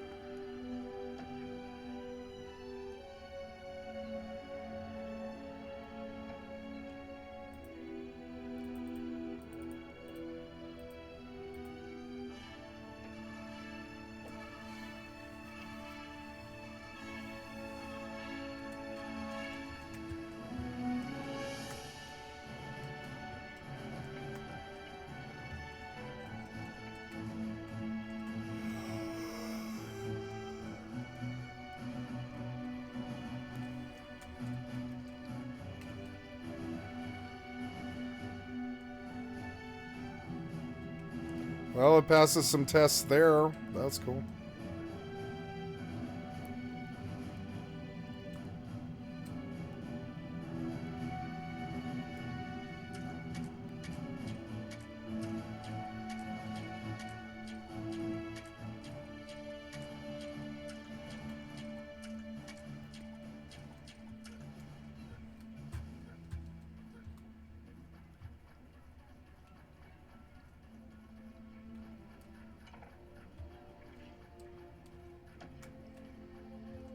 Turtles.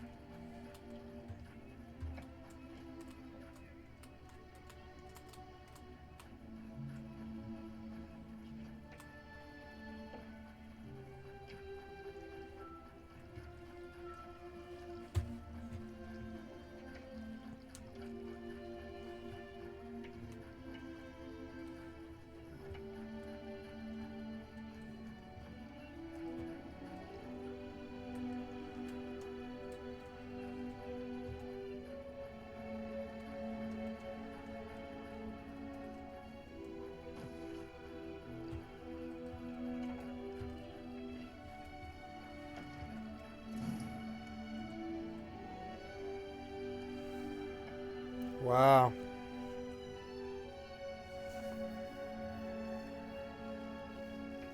It's showing mobs on the map and stuff.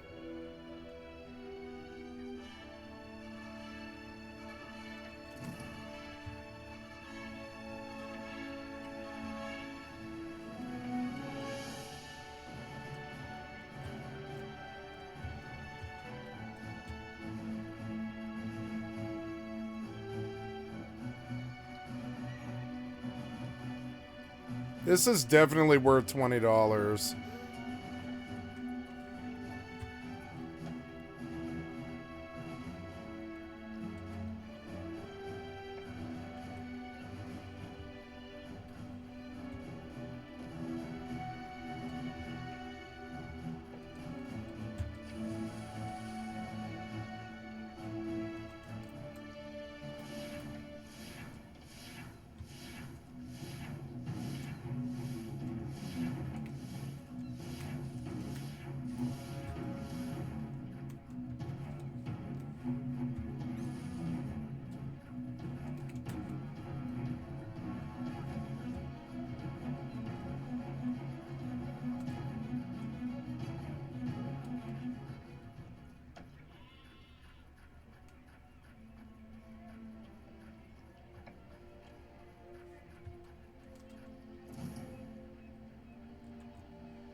Oh, that's me, and that's the way I'm facing. Wow.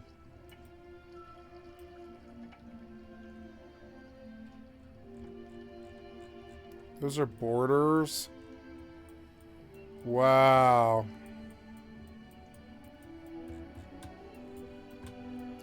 You can move to an island. There's like sailing in this and stuff. Well, let's give it a whirl. I've had no issues so far.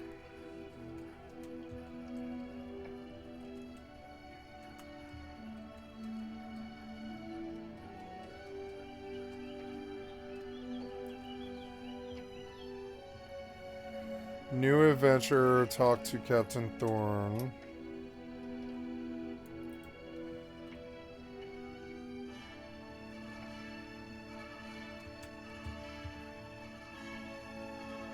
I see. The one.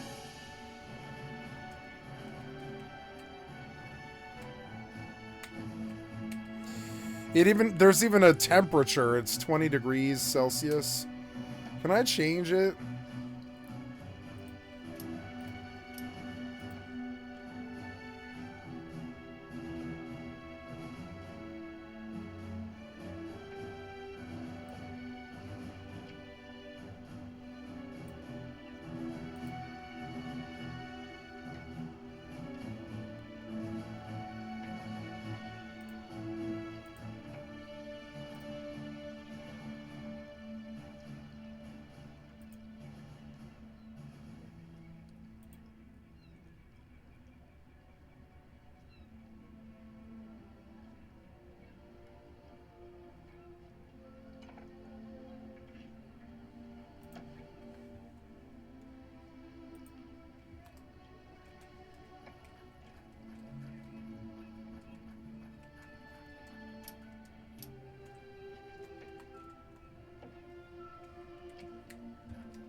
Wow, this game is a lot better than I fucking thought.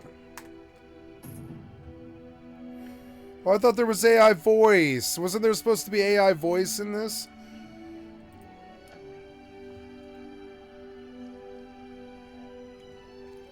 I didn't, like, turn it down, did I?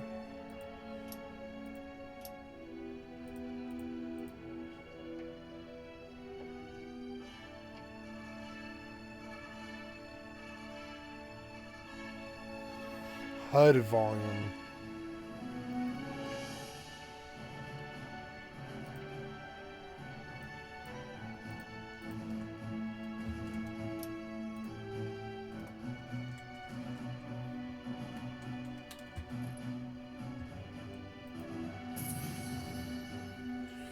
Level 2. To catch fish, go to the shore of a sea or a body of water. Different types of fish are found in saltwater and freshwater bodies. When you are by the sea, press the E key to catch fish or press the F key for auto fishing. Regular fishing is more profitable than auto fishing. The fish you catch here can be used in production. You must win the minigame while fishing. It's got auto fishing like DDO, or not DDO, BDO.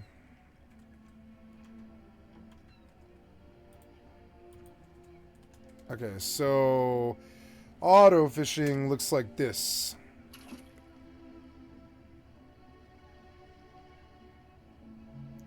Oh, it's beautiful. Look, oh, look, it's beautiful.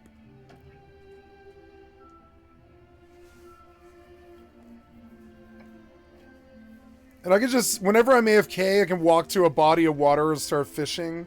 That's insane.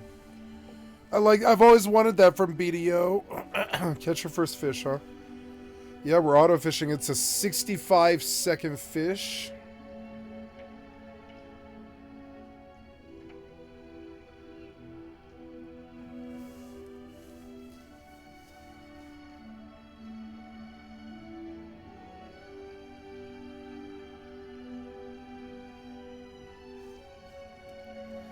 Beautiful game. It's 5:15 p.m. in the world, I guess. So the sun's setting.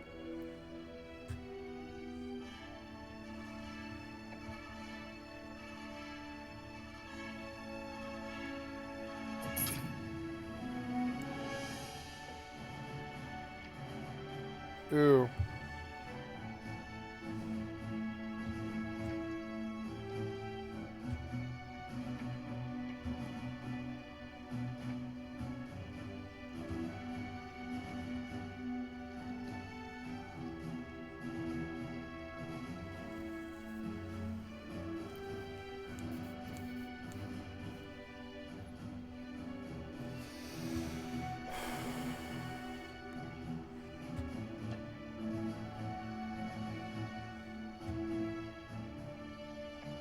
This game looks really good for an MMO.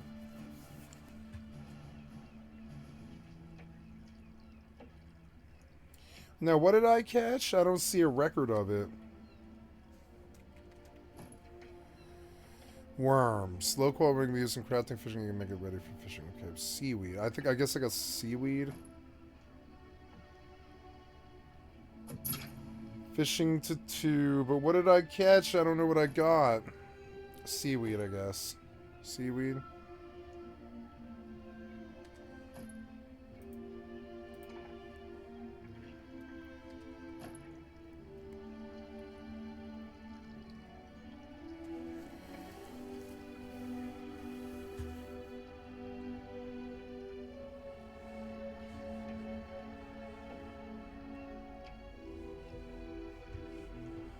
It doesn't matter where I put the camera.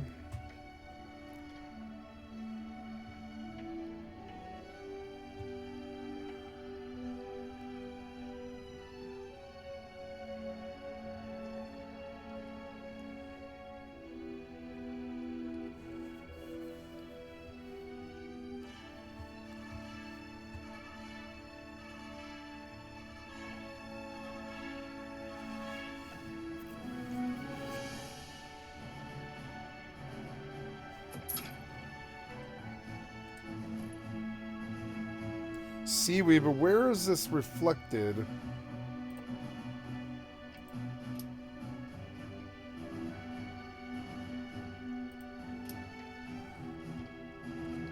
do I see this loot?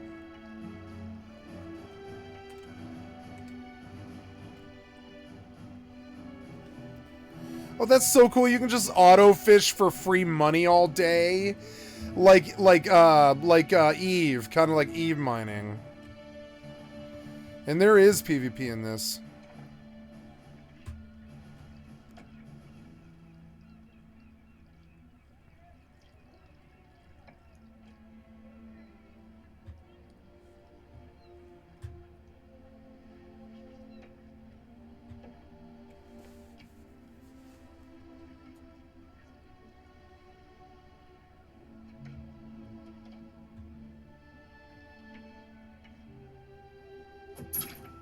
Oh, I see, I see. Up there in the upper right. Okay, so can I move that is my next question. Can I move that where I can see it?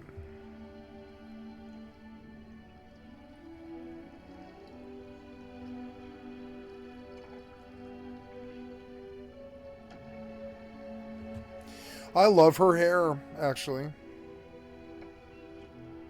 She looks like a mage. Ooh, can I be a really good PvP world mage and just fucking kill people and shit that I see? That'd be fun.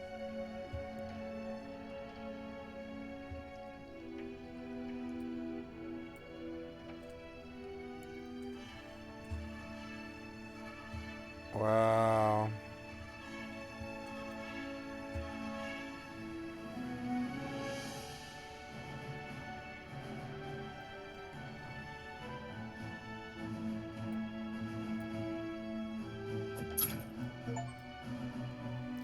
Oh good, will they let me move it down? No, they won't, huh? Oh, I got an achievement, catch 5 fish. Okay, stop. And now I will go E.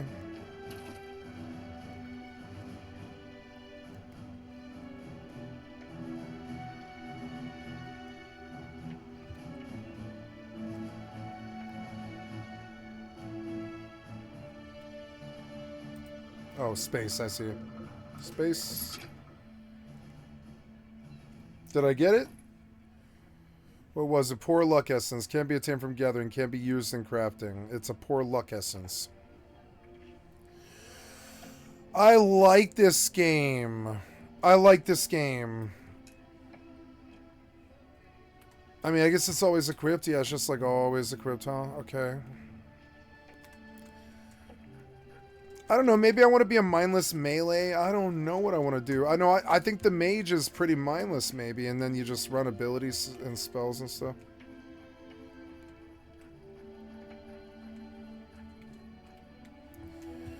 Oh yeah, so now you wanted me to go to 2. Or question, I guess, or 2.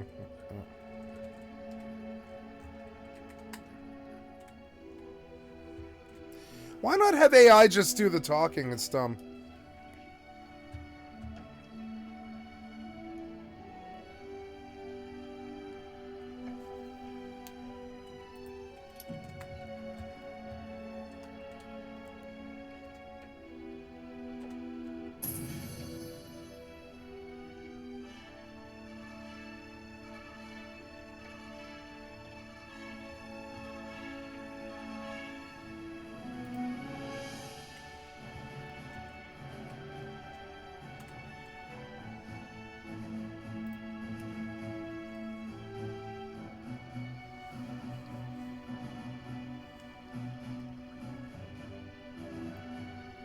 Automatically collects 1 item every 2 seconds.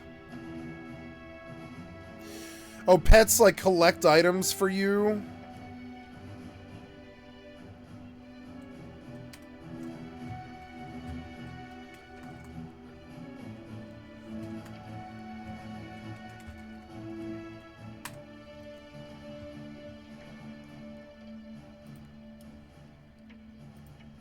Oh, I could choose. I want the wolf, the Miss Wolf.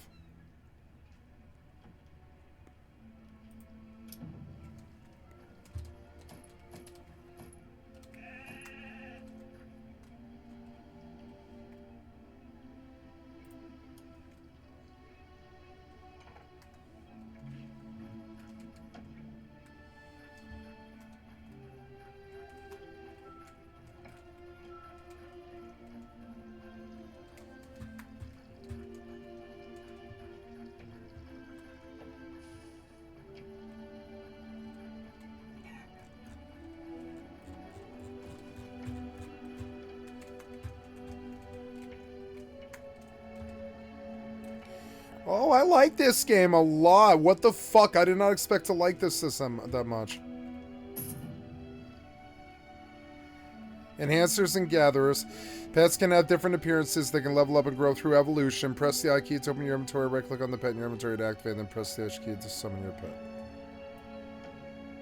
Simple bait.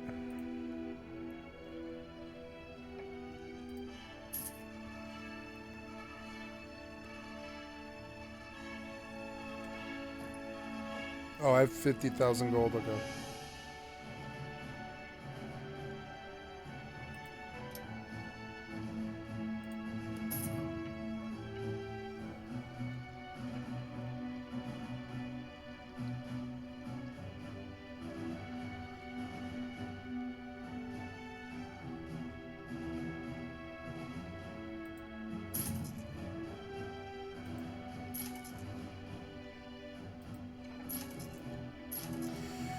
Oh, wow, okay.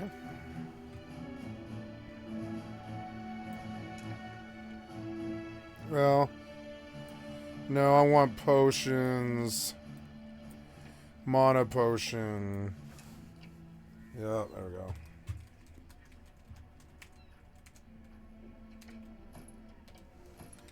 What's the pet page?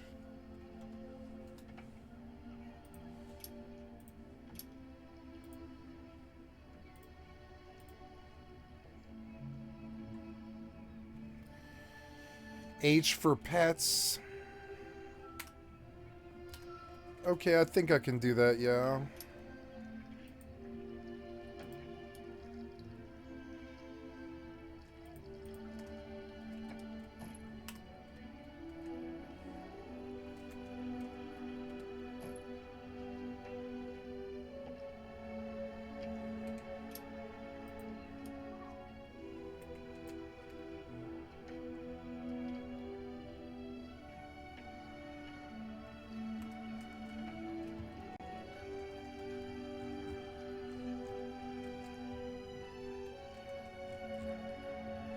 So I've got a wolf and it gathers stuff for me.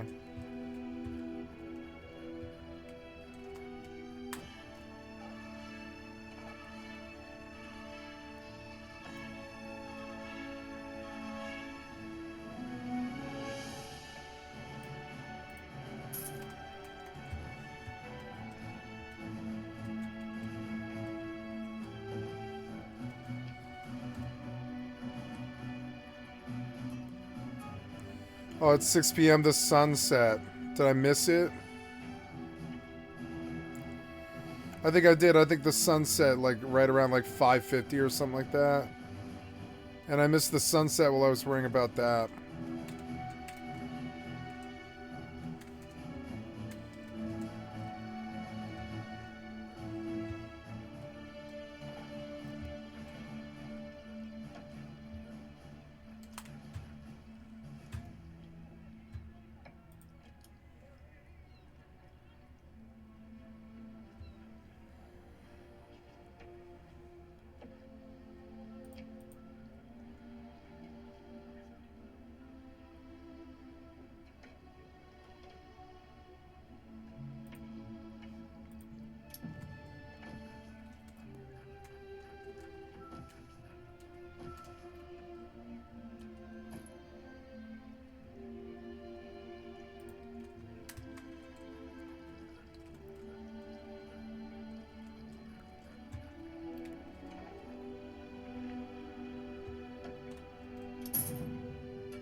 Oh, level 5, I see, okay.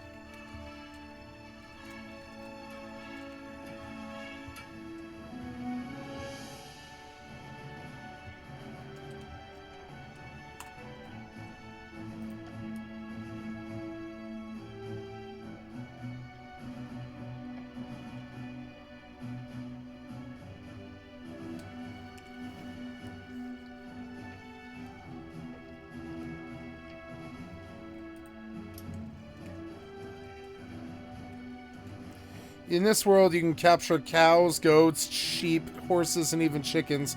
Hover over the animal you want to catch and use the lasso from your skill bar. If you win the mini game, the animal will be tamed.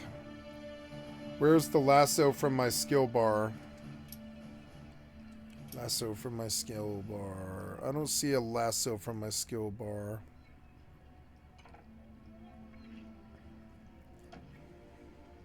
Lasso from my skill bar.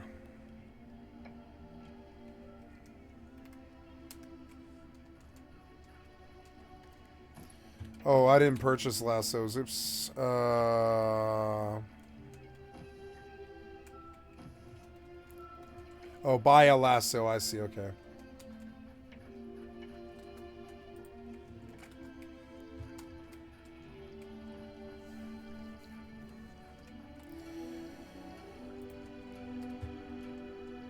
Oh, did I change my channel? You know, I think I'm going to stop here. As shitty as it is. I think I'm looking forward to playing this again when I wake up. It's been 14 hours, but I don't want to overdo it. I'm not very...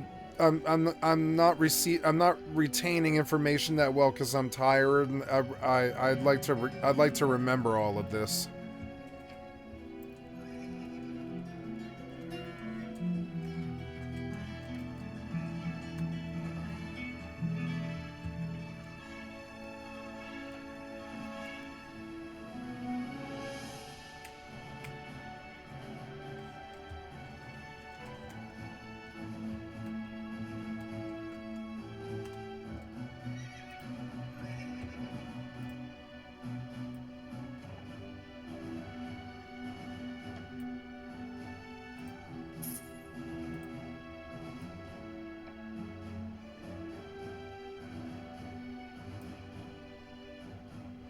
I wish you could see how much gold you have.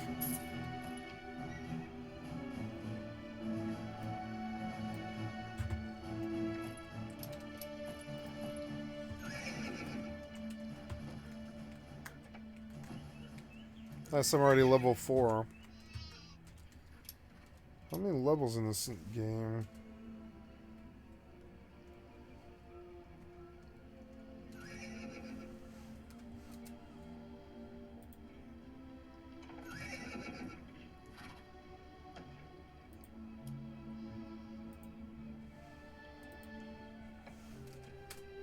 That's an interesting system.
Shortcuts are fairly simple. Maybe I should have it be escape. No, it won't let me.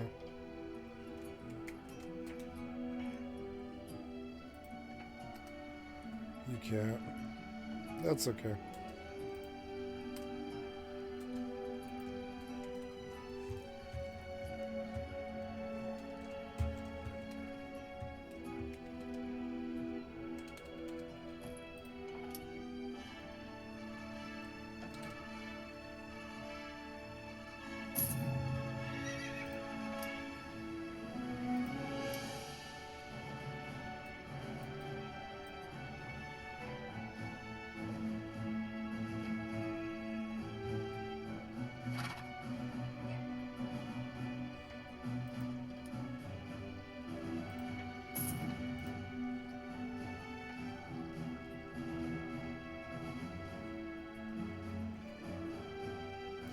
Autorun only works on paths.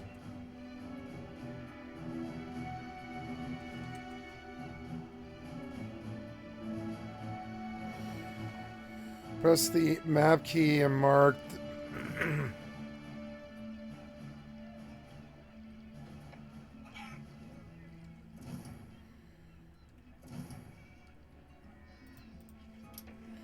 Wow, very deep. Travel 200 meters with my horse. Wow.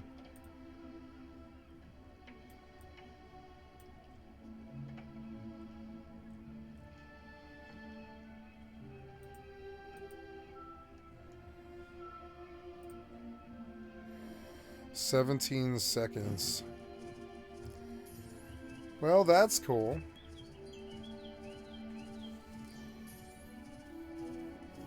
They've had this since Lotro, but it's still a good system.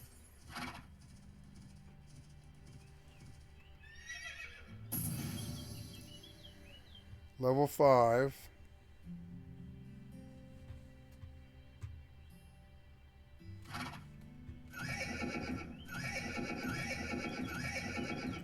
Oh, I don't like that. Ugh.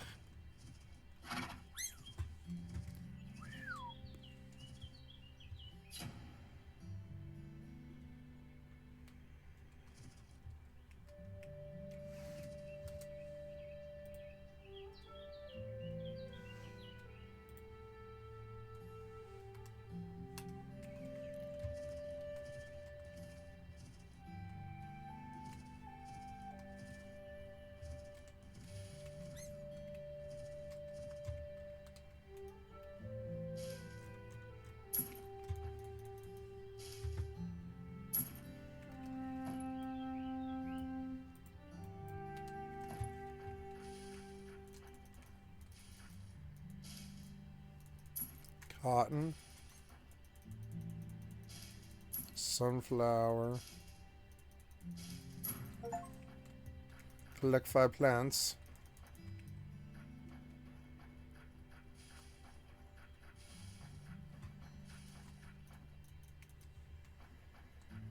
Need a sickle.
It is a skill-based game.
Used to increase the skill point.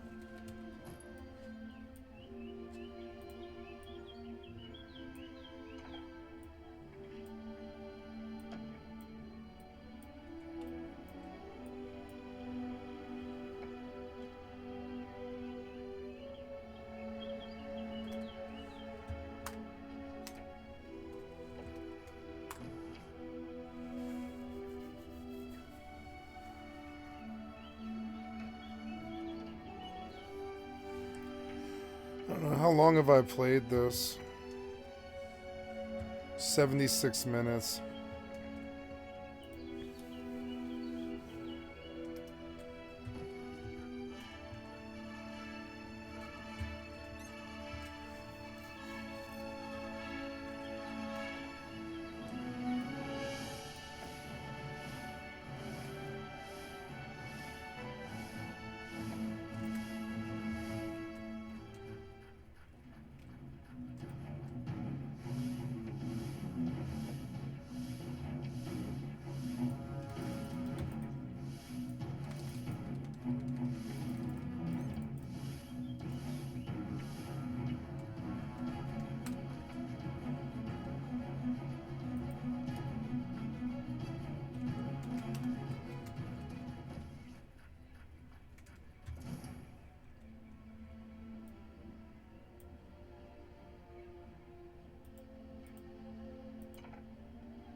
I got a lava rhino. Cool. He's for wood cutting. He's collector.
Entrance is open for an arena battle area conquest.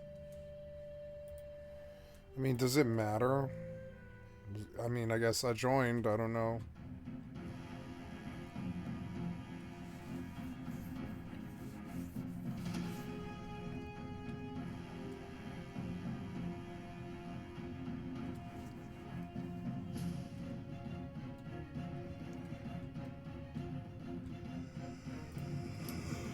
Okay.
Oops.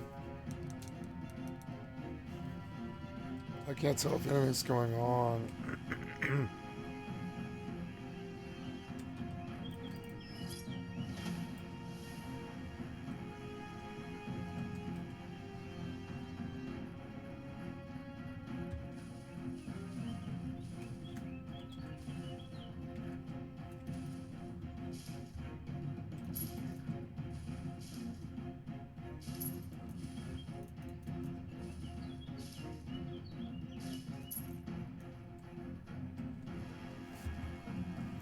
I stayed on too late.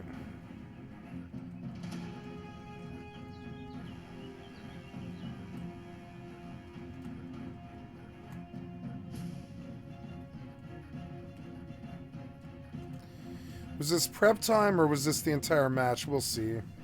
If it's the entire match, maybe I'll get credit, is what I'm looking to see. We'll see.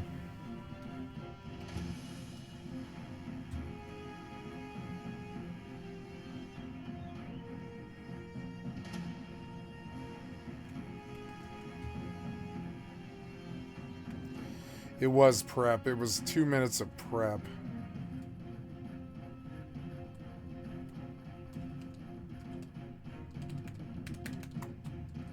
Can't mount.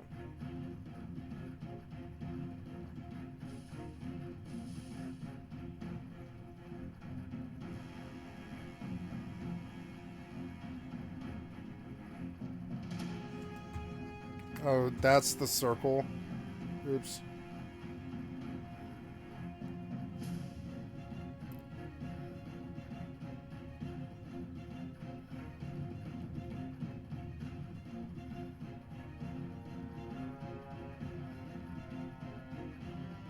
I'm red, I guess.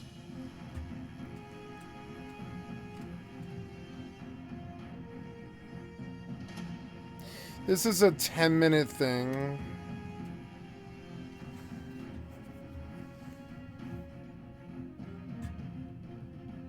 Maybe it'll be really good items or something.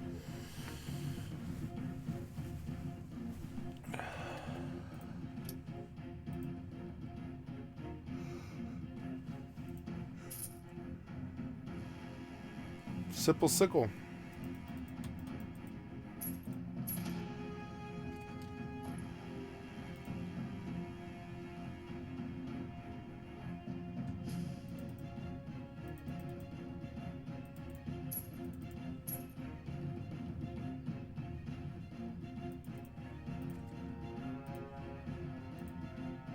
Achievements give you items.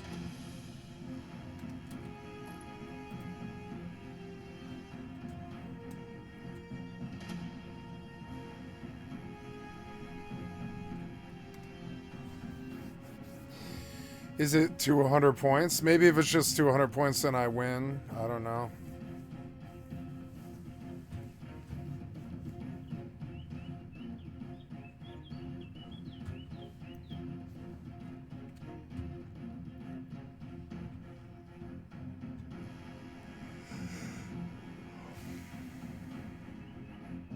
Come on, 100 points to just end it. Please, please, please. Oh, it's a whole 10 minutes. Oh, well. Well, then let's turn off the repetitive music.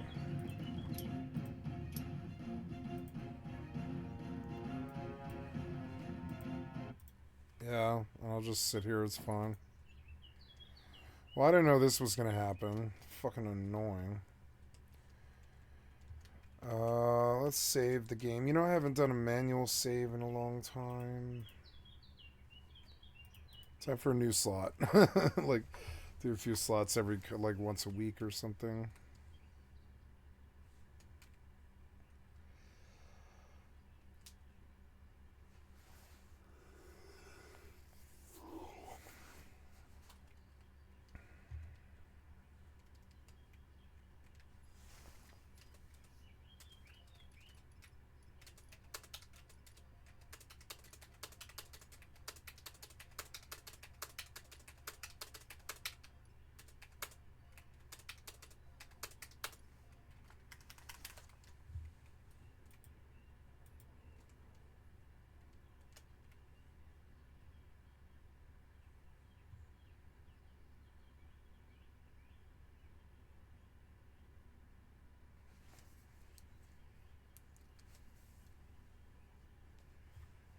I think I'm going to get free credit for this, and I think it's actually really good too. But we'll see.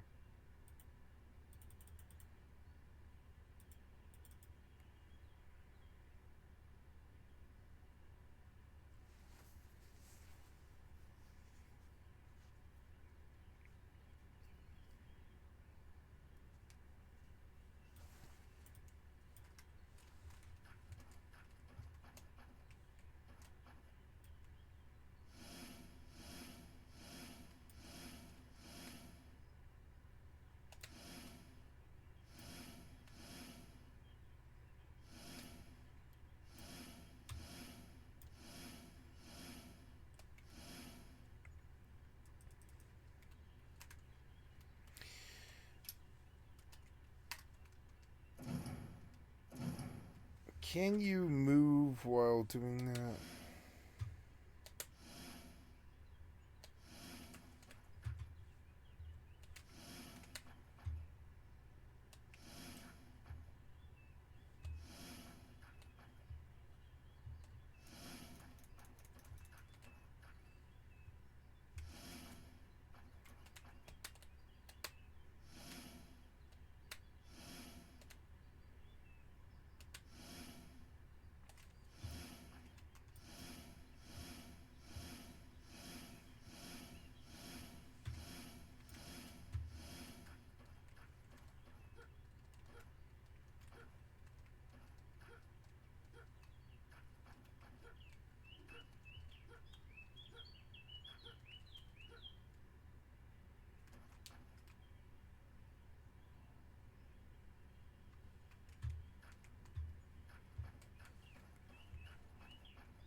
Maybe there's an achievement for reaching 500.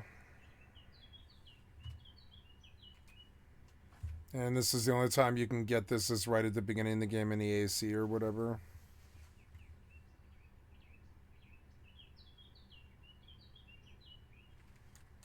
Guess I really shouldn't have left the circle.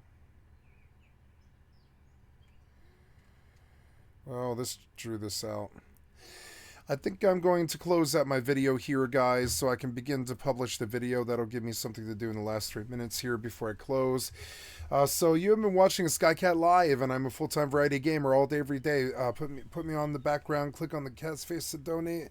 Come to the Twitch or the YouTube. Give me a like, sub, or a follow. I want to say thank you to everybody who gave me a like, sub, or a follow today. Anime God, thank you. Glorbus, Yagi Boy, Robin Black TV, and that was like 2 weeks ago apparently. But yeah, I'm not getting so many follows anymore, which seems sort of weird. But yeah. Having a lot of fun, enjoying these games quite a bit. I like Grimfall. I'm enjoying it. And so, yeah, I will be back here tomorrow. And, thank you so much for your time. Just a reminder, there is thousands of videos on my channel. Oh, my God, are you still uploading? You are, but are you actually doing it? Yeah, you are. You're doing yesterday's videos, but you're so slow. Why is that so slow? You should have been done by now. Fucking so annoying. Oh well. Create. So I'm gonna stop here. But thank you once again for Skycatlive, and if you're watching on stream, I'm gonna go for a couple more minutes, but not very long.